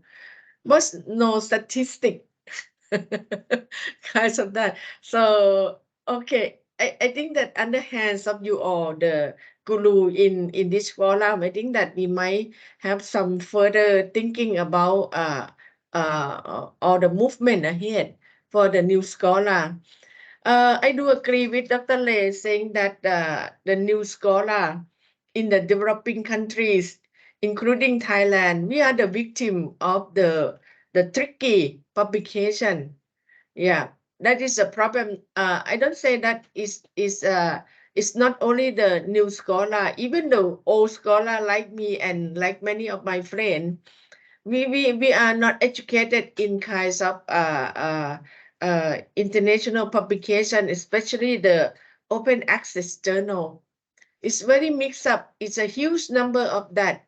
We could say that the international publication literacy might be the issue. So this is the reason why the today forum we are more on kind of sharing the publication literacy to the young scholar. We have some young scholar of the faculty and many of the new scholar also listen to. And since I have apologized at the beginning that today is the orientation day of the university, so many of them request for the record, then they can review after that.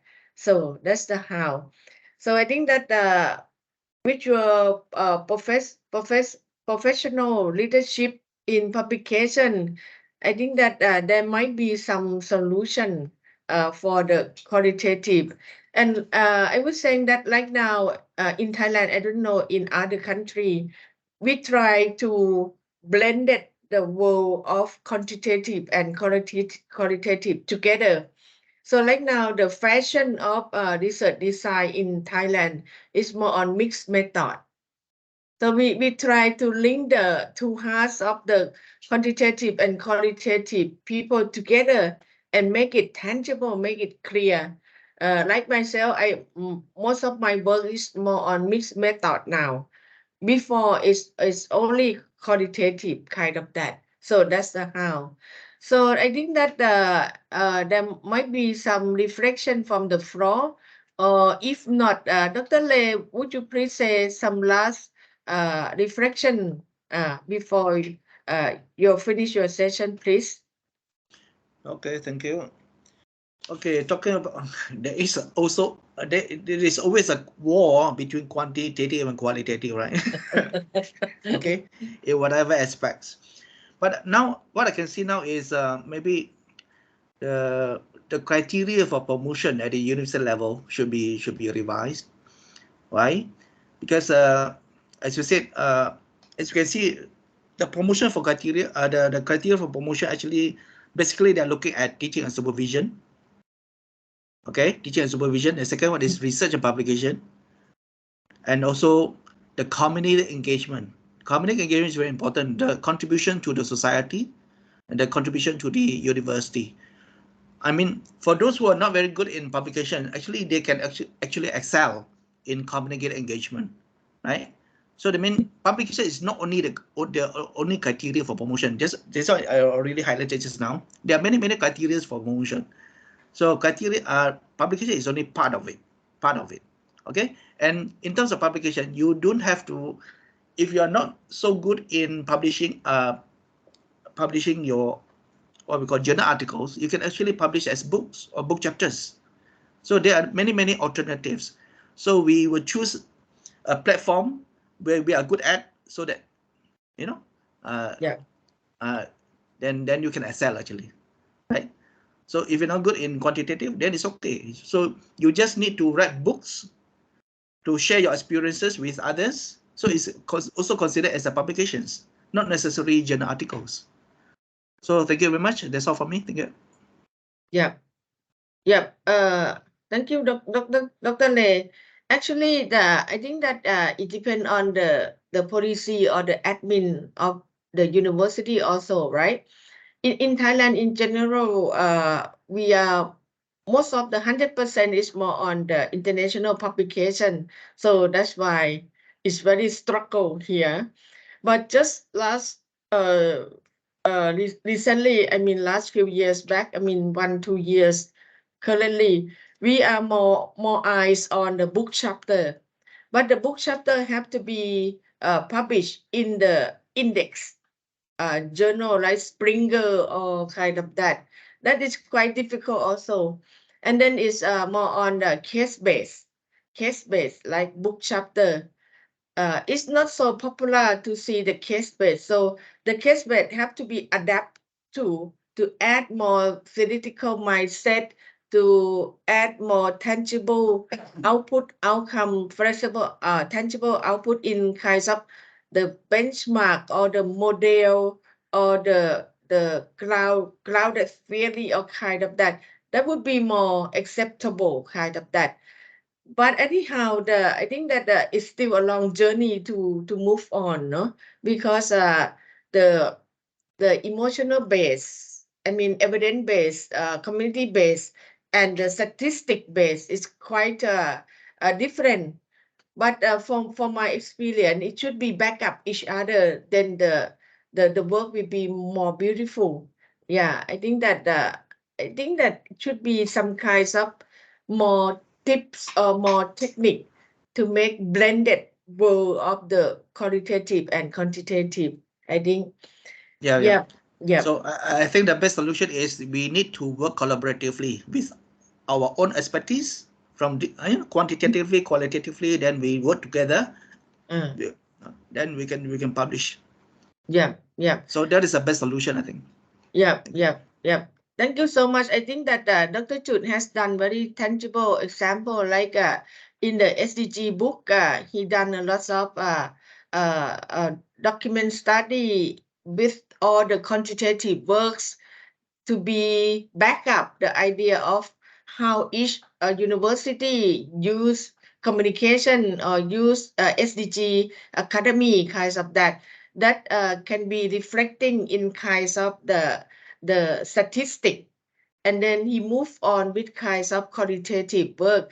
So I think that this book will be very, very impact to the United Nations. I think, yeah, if they listen to that, yeah, kinds of that. So I think that I think the world will be more beautiful in kinds of blended world. Yeah, for your session, I'm sure that it's very, very, very benefit. I sit next to Dr. Chut, and then he's saying that, oh, very clear, because sometimes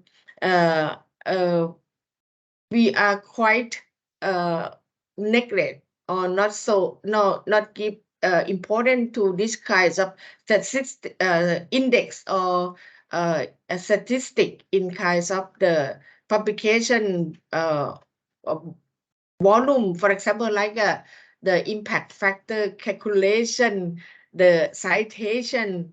But it's very crazy now in Thailand. I would saying that my dean would saying that, hey, what is your citation, kind of that. My chancellor would say, hey, what is your citation? That's the how. So I think that that is very clear, Dr. Lê. Your contribution is very valuable to our forum, and I do appreciate and got the honor from your sharing. Thank you so much. Sure. So thank you very much. Thank you. Yeah. Bye. Thank you. Okay, so we would move on. We would move on. This guy, he is we saying that he is a father of statistics. He's a quantitative guy. But what is super from Dr. Sahil is He is in the business administration from the Open University of Malaysia. Besides from that, he is the warm mentor in kinds of nurturing, mentoring the new scholar or the young scholar in the academic world. So we work together in the kinds of the joint research in Open University. So let's see that Dr. Sahil will share with us. Yes, to move on alone is we can move faster, right? But to move together, it will be more sustaining. So Dr. Sahil, what you call is Selamat pagi, yeah? Good morning. Yeah, welcome. Dr. Sahil, you say something about yourself, so that would be better. Yeah. Okay. Thank you, Associate Prof. Kam. Good morning, everyone. It's my pleasure to participate in this workshop together with all of you. Okay. My name is Zahir Osman. Currently, I'm holding a position of Associate Professor in Faculty of Business and Management, Open University Malaysia. Okay, so my research interest, I would say, is multidisciplinary because I did research on banking, on tourism, and also institutional research of online flexible distance learning. Okay, so that is some brief background about me. Okay, so may I put up my PowerPoint slide? Yeah. Prof. Kam? Okay, hold on.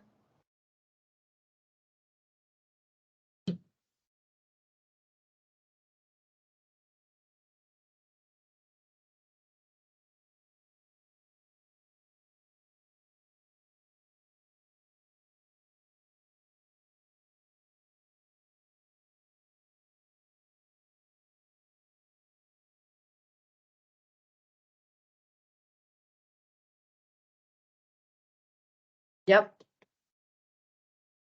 Okay.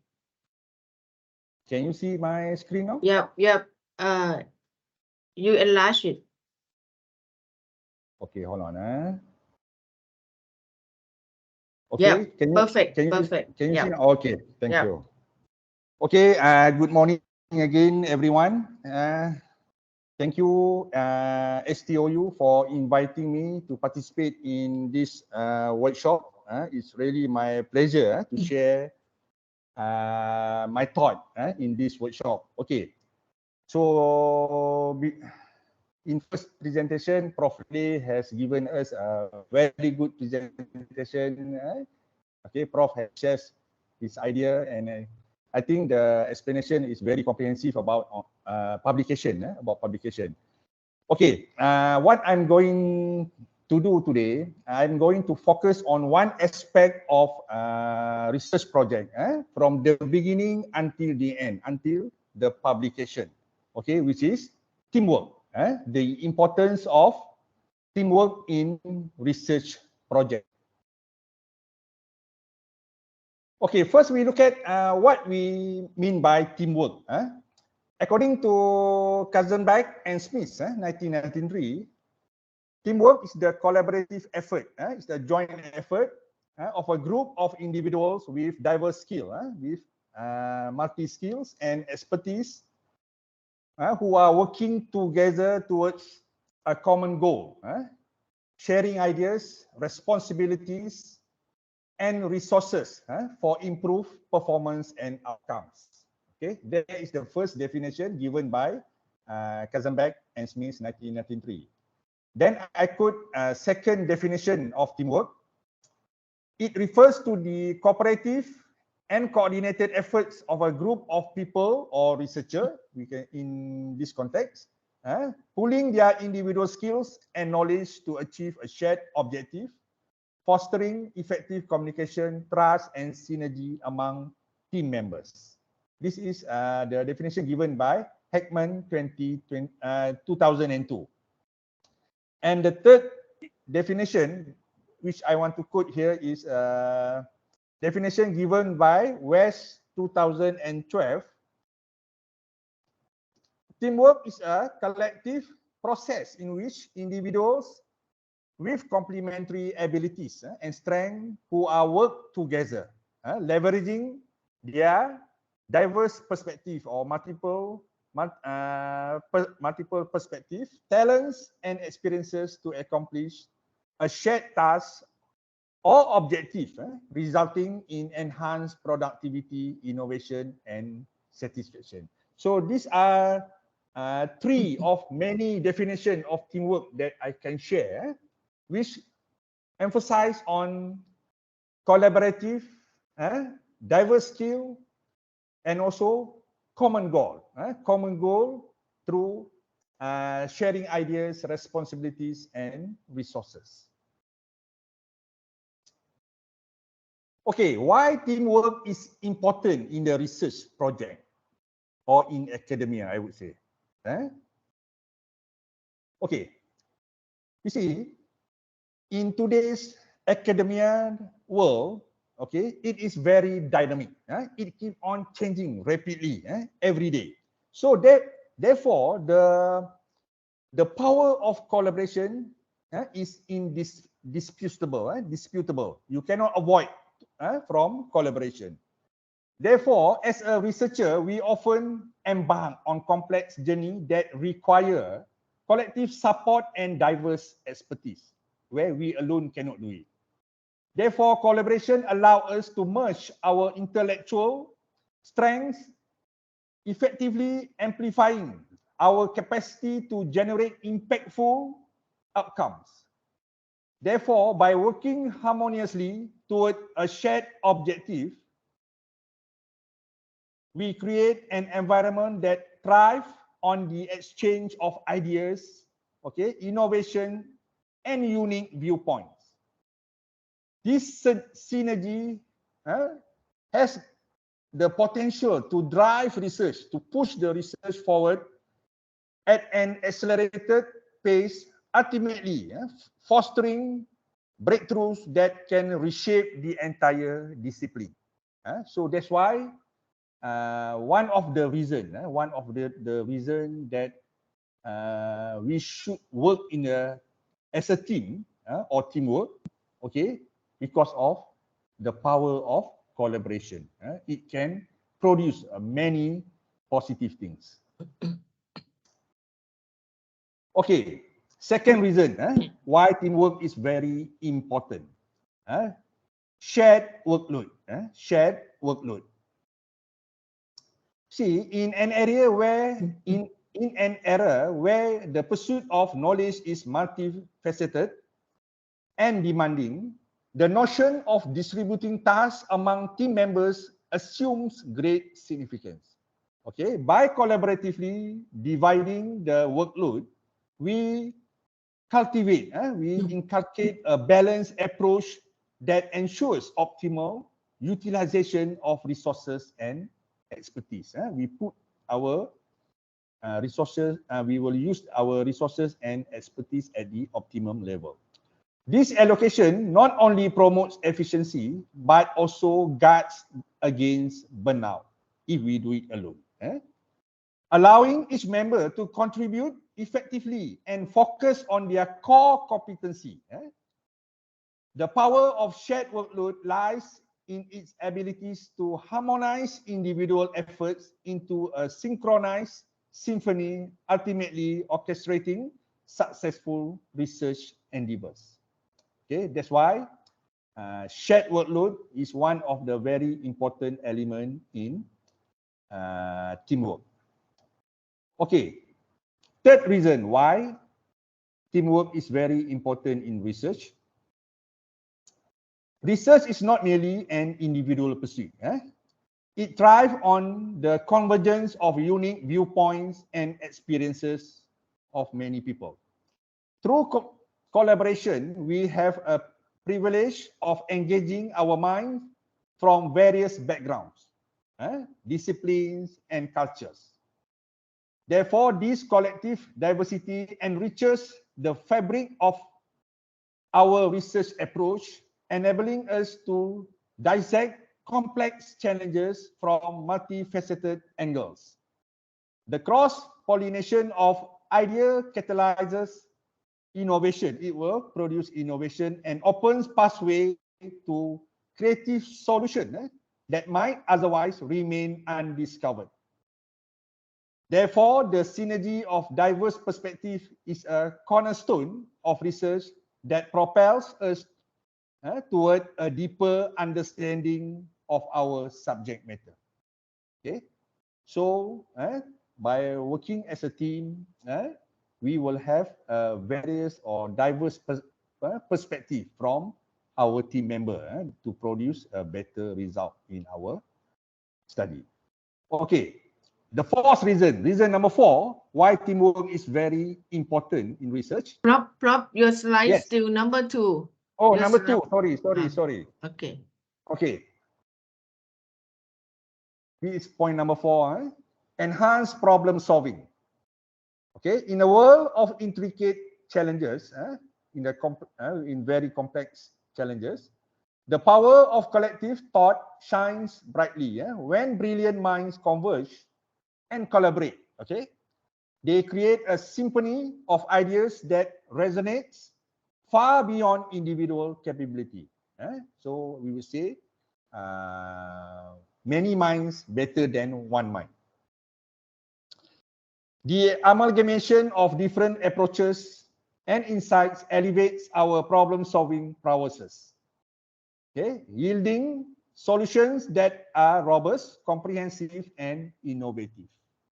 So, as we unite our intellectual force or forces, we harness the strength to surmount barriers that might otherwise seem unsurmountable, ultimately steering research toward impactful and transformative outcome. Okay, we move to point number 5. Okay, improve decision making. How we can improve our decision making when we work as a team.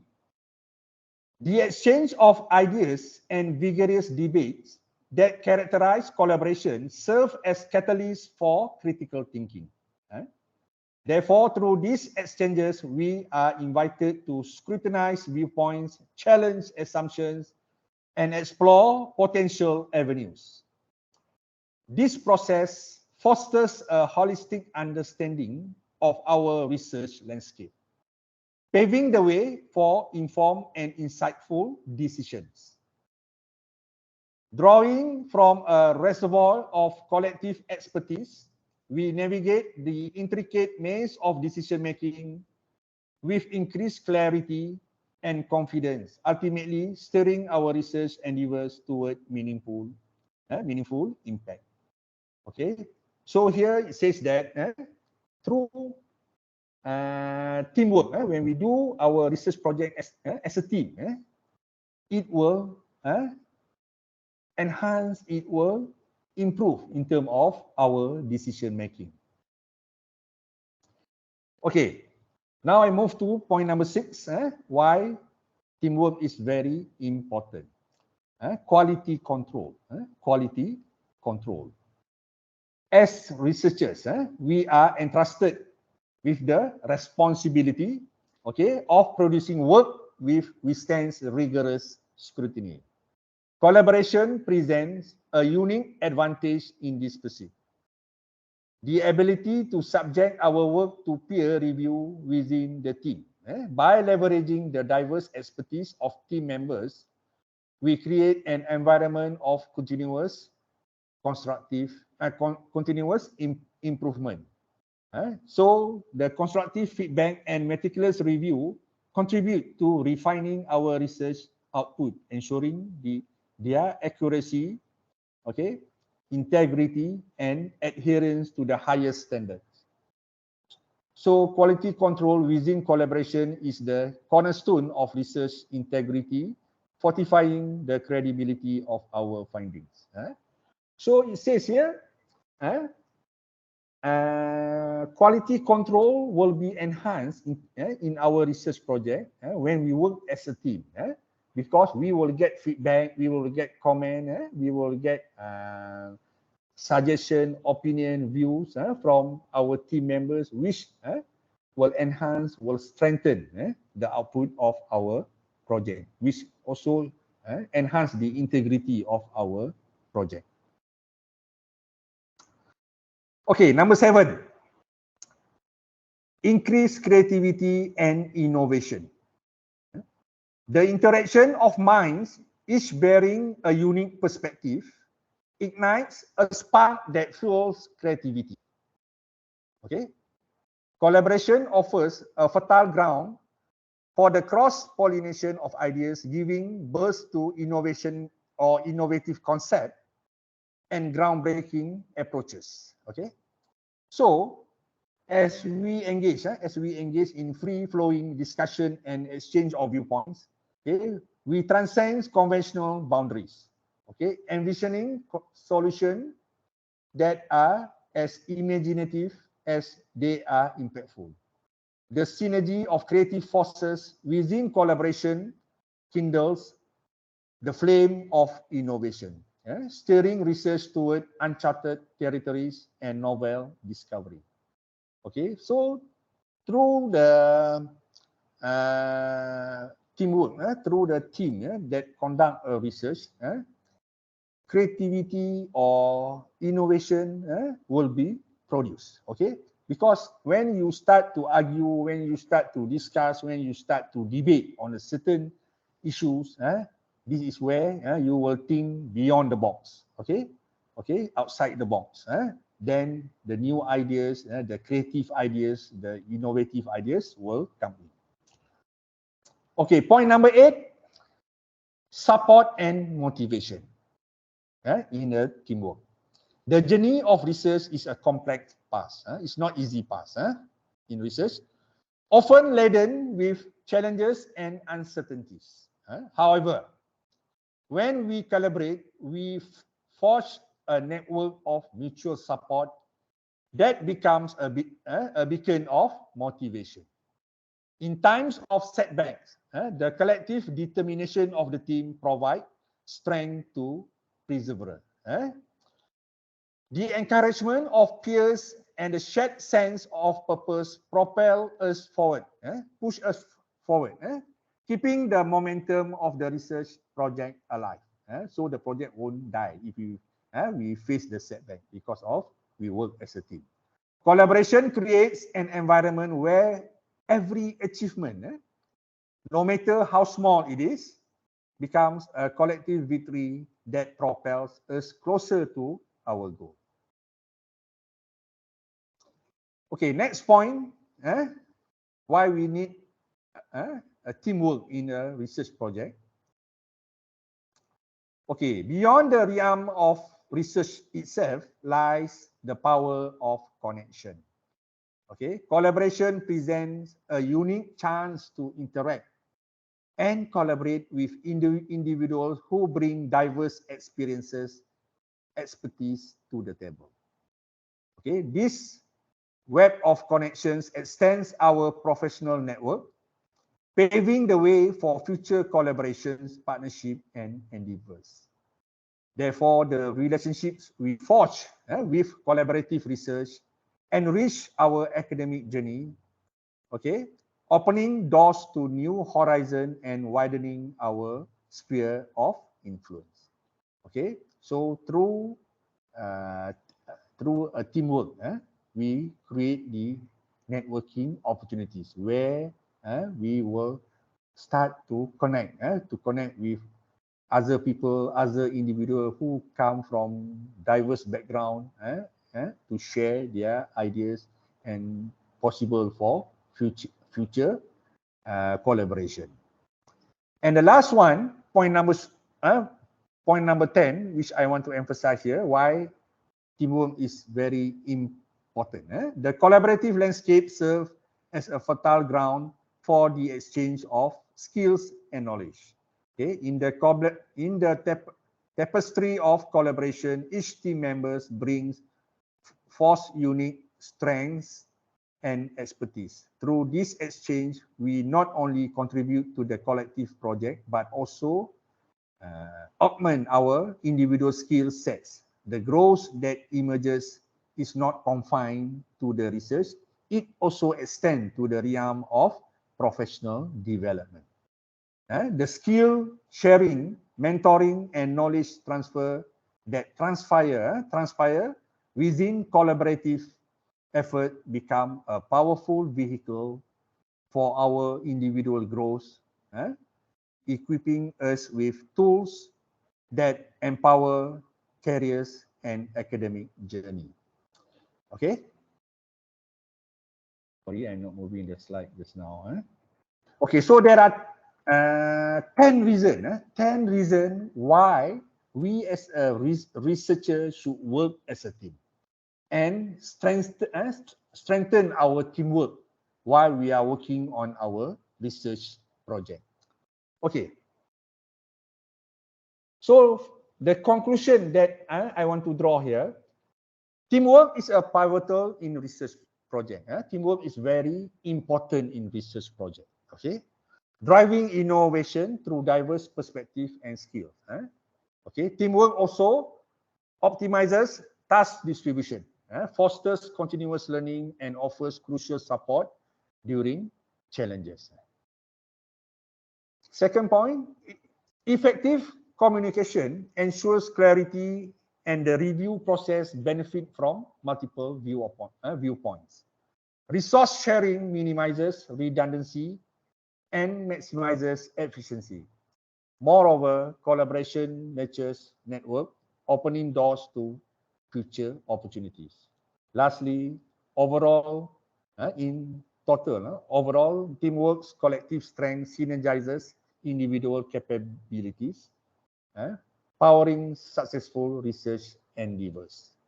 Okay, before I wrap up my presentation today, I want to share one picture with you all. Okay, I think this picture show us how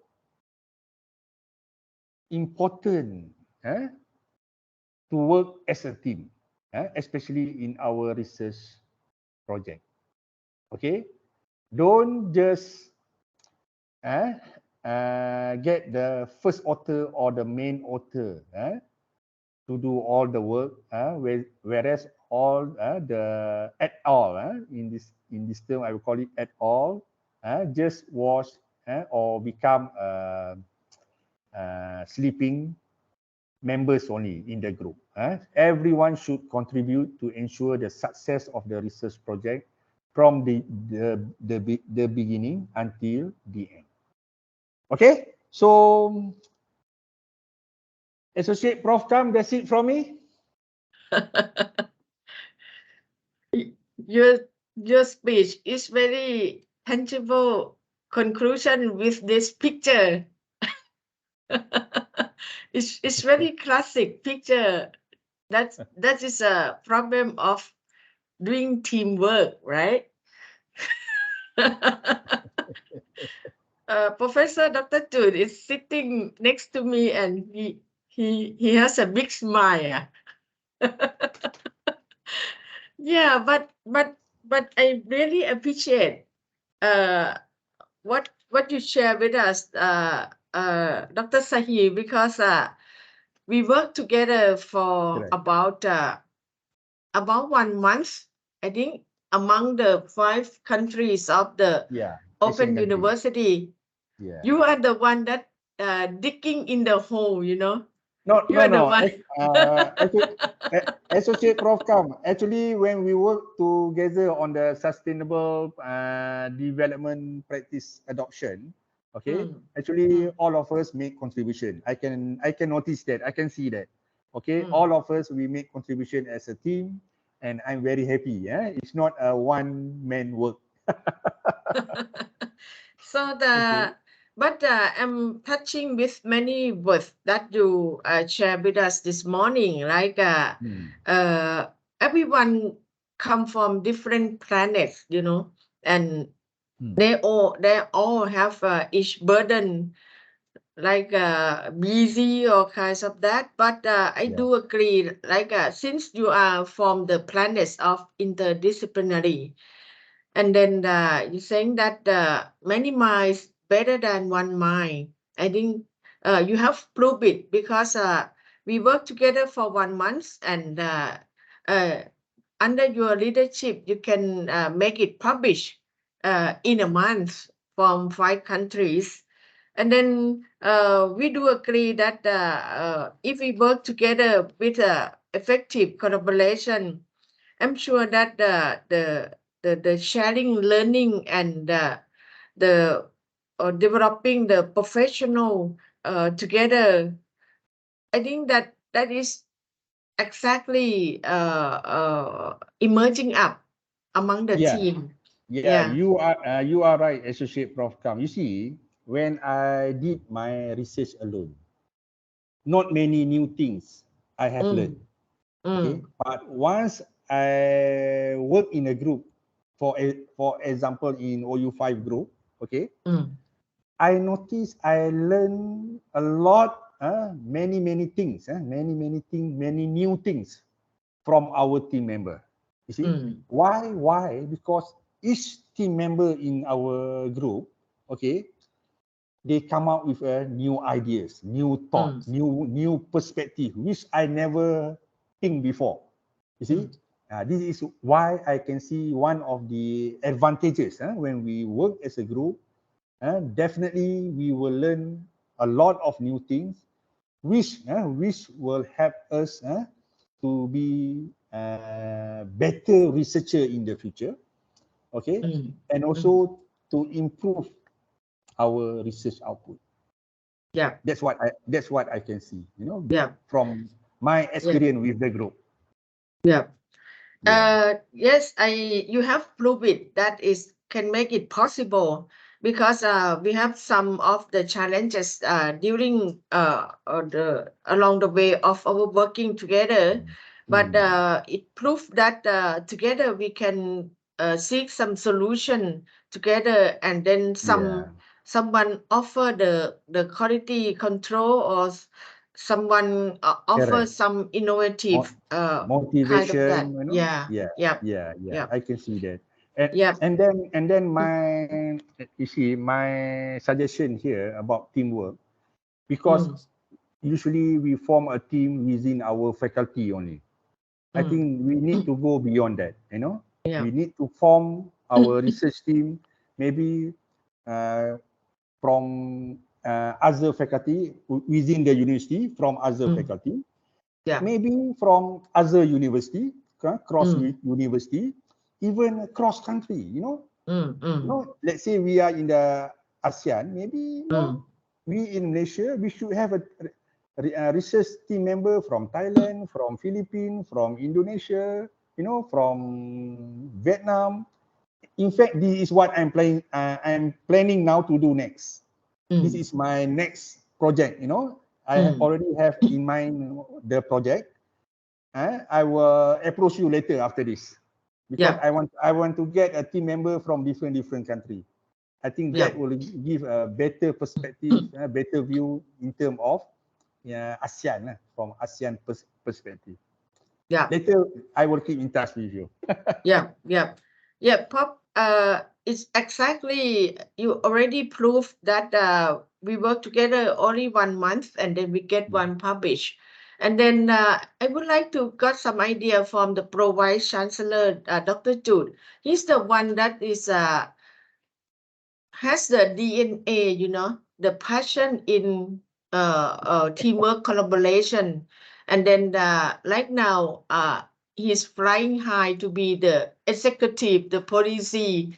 And then I would like to talk to inform Dr. Jude that Dr. Sahi is like the Superman. No. He can work very fast. He is the guru in statistics.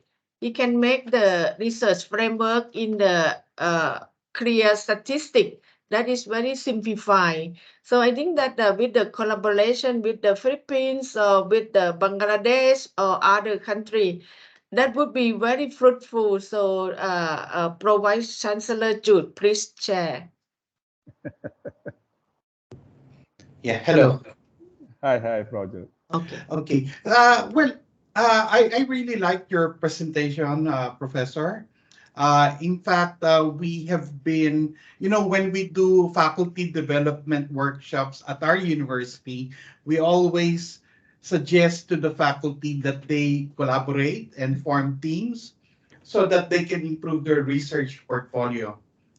Because also personally, I have been in teams, and I perfectly agree with you that teamwork is important to improve research papers because team members contribute and look at the problem from different perspectives, and therefore it enriches the output of the research. And also, especially when we do interdisciplinary research, then that is also very relevant because then you would have a perspective of different people with different expertise looking at a problem maybe from an engineering point of view or business point of view or social science point of view. Then it really enriches the material because uh, nowadays, with problems being so complex, we cannot give a solution based on one perspective alone, but through different perspectives. And that's why I really like your emphasis on teamwork. Also, I just want to react to your photo because that is also a reality that I have experienced. Yes, because usually the burden on the first author is a lot, uh, but it's not like this all the time. Okay, there are times when everybody helps. There are times that maybe three are helping. There are three not helping, but these things are happening. But that is part of the group dynamic process because we're all human beings. So these things happen. I have a couple of questions for you, Professor. First question um, is about disciplines and teamwork because from the my observation when it comes to engineering, it I find this a lot that there is teamwork. When I look at papers in engineering, there are so many authors, and I assume that the burden has been distributed among them, and that's why engineering papers or medical papers they usually have a lot of authors, and there's a lot of teamwork. But then when I talk to my colleagues in the humanities and literature, they do not want to have co-authors because they say that. So I just want to validate: is this a phenomenon you also observe? Yeah, you see, this is my personal view about this problem in humanity or in social sciences. You see, actually, it depends on the leader of the team. Okay, as a leader, you have to play your role. Okay, you have to play your role to bring all the team members close to the team. Because they shouldn't feel that they are outside the team. This is very important. So here, what I did, this is my experience, I will make sure each team members feel that they are very important in the group. Okay, and every idea, every opinion given by them during the discussion, during the debate, okay, never give negative comment. Okay, support the ideas. Okay, but instead of reject the idea, you can say the idea can be improved. Can be enhanced. So that they won't feel rejected. In the group. So these are the things that the leader of the team, the team leader must play a very important role to bring all the team members close to the team. Okay, without them feel that they are not being appreciated as a team member. they feel that their contribution is not important. All these things should need to be avoided. That's why, as a team leader, you need to have certain skill, the leadership skill, how these people will listen to you, they feel comfortable with you, okay, so that the strength of the team will be further enhanced lah, the team. For me, that's the basis in producing good research output. That's need to be done. Okay, I have another question. Yeah. Because what happened was, we had promotion. There's a promotion committee at the university, Okay. and then there is this faculty who applied for promotion from associate professor now to become professor. Okay. And then the faculty who applied had a lot of research papers. I think she had 12 research papers, and all published in good journals. But one of the one of the committee members was saying, yes, you have 12 papers, but you were never the first author, and therefore you do not deserve to be a professor. So I just want to take your opinion Okay. about that kind of an argument, that if you're never been a first author, is that person not eligible or should not be made into a professor? Okay, my view on that, of course, if you ask me personally, every researcher should also become a main author or the leader in the research project. At least maybe 2 or 3. Okay. But if, let's say, if you just become a team member, second author, third author, or fourth author, doesn't mean you do not contribute to the research project. Okay. Okay. You also make the contribution. That's why your name is there. Okay. So in terms of contribution, we cannot deny what the faculty has done in terms of publishing the paper, all that. But just become a co-author forever, to me, I mean, it's not good. Okay. you need also to lead the project, to show your leadership skill, to show how good you are in leading the project. Okay, leading a project different from just become a co-author or team member only. As a leader, when you lead the project, it requires, I would say, more compared to those who just become a co-author or team member only. Okay, so again, every academician, yeah, you can become a team member for any group, but also you must have your own project and you lead your project. That people can see how good you are. That's my view, Prof.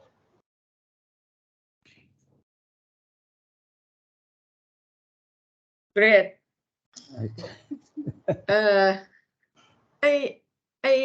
I got the same idea with Dr. Jude mentioned that right now the phenomena or the problem or research is more complex, and the most important is it's very speedy. It change every day, right?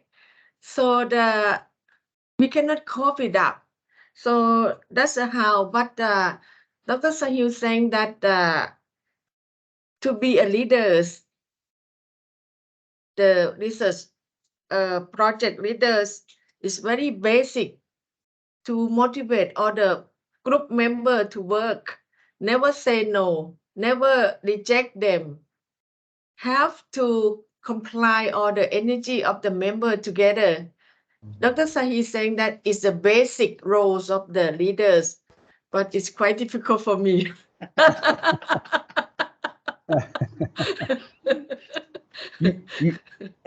Associate Prof Kam, you see, today if you become a researcher today and you compare to the researcher 10 or 20 years ago, it's different.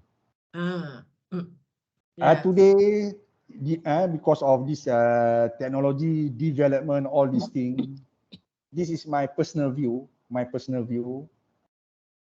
Research has become much easier. In certain aspect, has become much easier.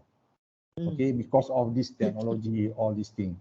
But again, even though with the technology, we say we can do the research in easy way or what, but we still need to learn, we still need to acquire other skill, because nowadays when we talking about analysis, okay, last time we just use SPSS, okay, but today you just name it, what software we have in the market, so many software, okay, then that can do different analysis, and you need to acquire all those skills so that you are not left behind, because nowadays when you submit your paper to the journal, I think maybe not all, but I think most journal, if you just submit SPSS, some journals they refuse to accept.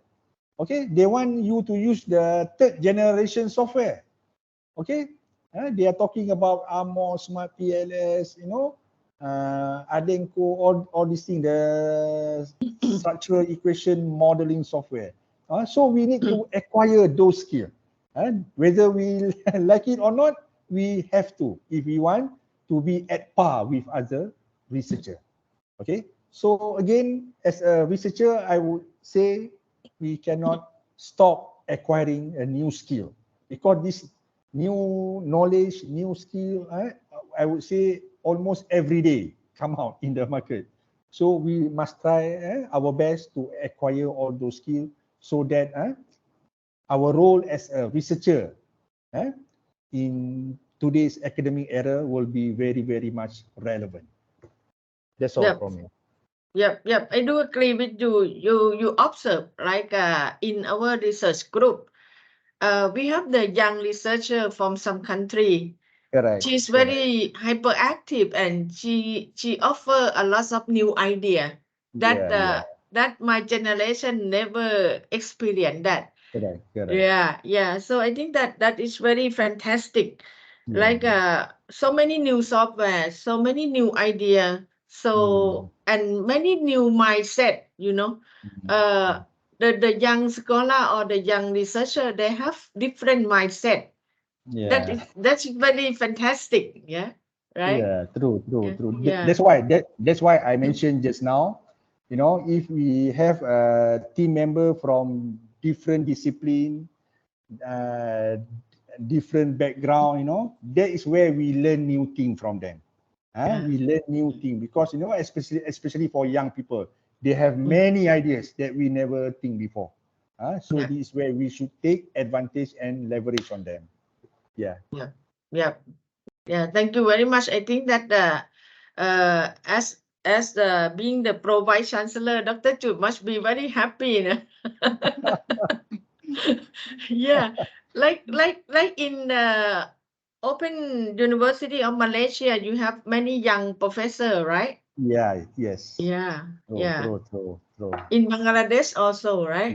Yeah. So because now currently I'm leading the faculty of business management, and I always tell my academician in the faculty, don't just form a team within the academics in the same faculty. You need to go beyond that. Okay, that is where you will learn a lot of new things. Otherwise, you will still have the same idea, the same perspective, the same view. Then you cannot move on. Yeah. To move forward, you must try some new things. Yeah. I think the publication culture also changed. They open for more co-authors, right? Before that, the fashion is only first order, but right now so many orders are welcome, right? Yeah. True. Agree. I have a question. Okay. Yeah. Well, I have a question to Professor. Maybe this is beyond the scope of what Okay. your topic, but it's like in your university, how do you promote a research culture? Because it's only when there's a research culture that there will be more people who would like to collaborate to do research. So, what are the ways that you do this? Okay.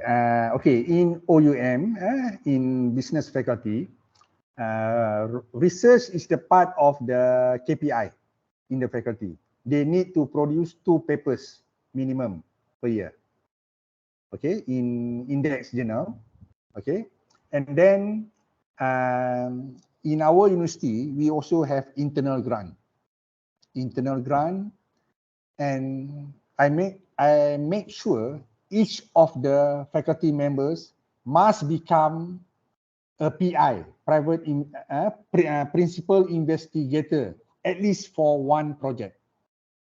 Okay, when they apply for internal grant and they become principal investigator, okay, they need to form a group. And at least one of the group member must come from other faculty, different school, cannot be the same school.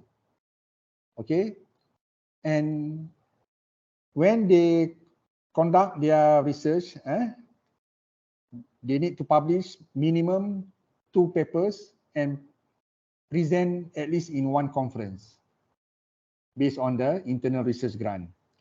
Okay. Once the research complete, okay, then what we call it, in our university, we have seminar series. Seminar series mean those who have conducted their research, they need to share their findings with the university.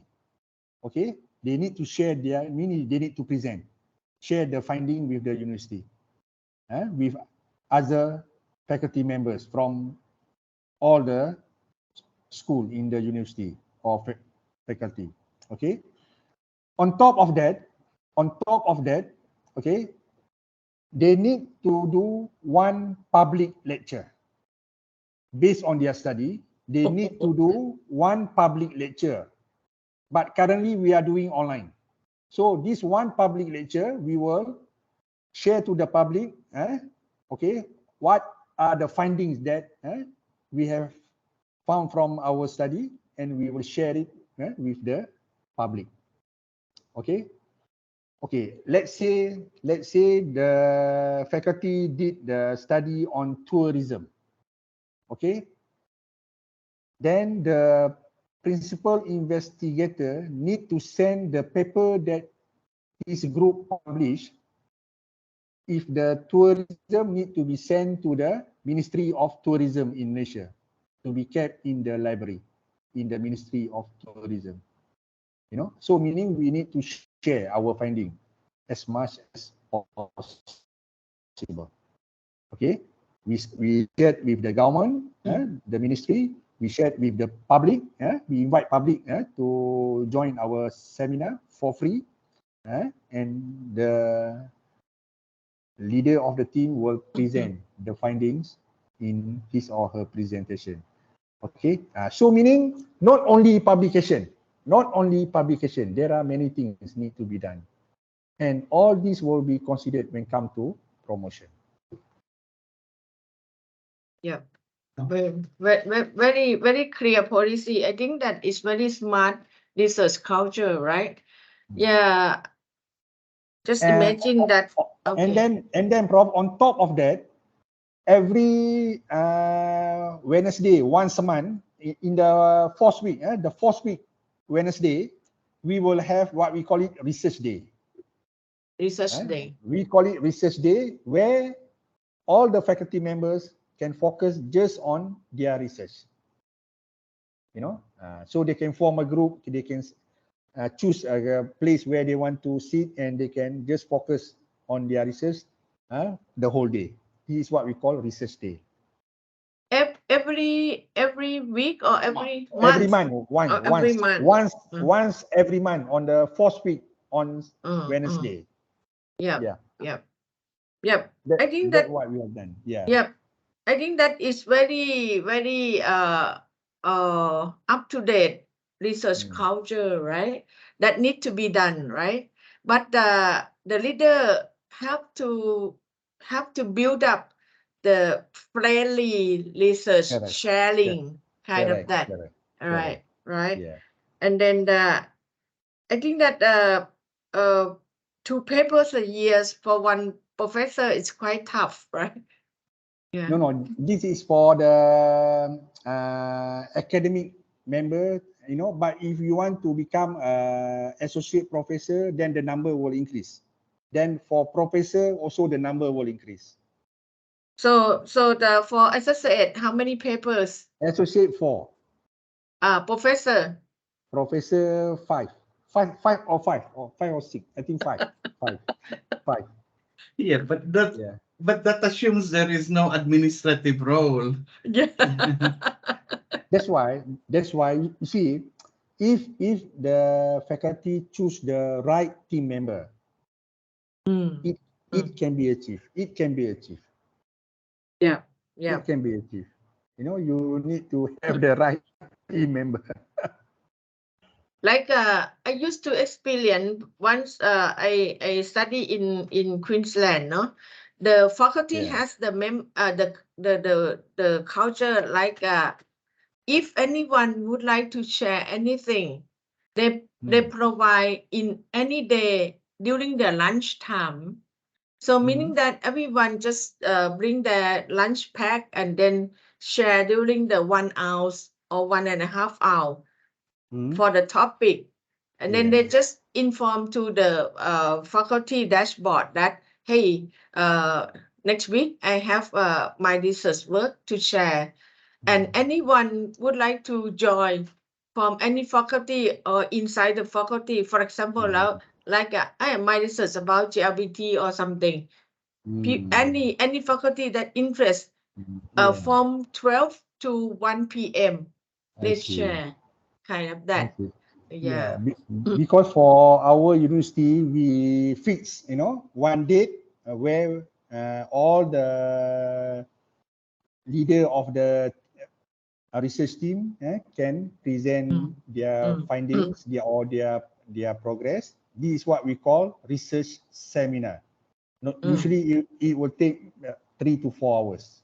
We fix the time, the date, then all the researcher who want to present, they can present. Yeah, that's that you make the feeling of doing research fun and happy, right? You gain a friend, you gain the kind of that new knowledge, new innovation, kind of that. So I think that welcome to SCOU anytime. Just come and sit for a week and then work together or few days. Sure. In fact, Prof. Kam, in fact, I'm looking for a collaboration between OUM business faculty and STOU business faculty. I think we can come out with something. We can come out something, in terms of research, or we can do, maybe our group will go there and conduct research there. Your group can come to OUM and conduct your research here. Then we can have a team member from each university to work together. We can discuss it after this. I'm sure that with the mindset vision of Dr. Jude, I think Bangladesh would welcome, right?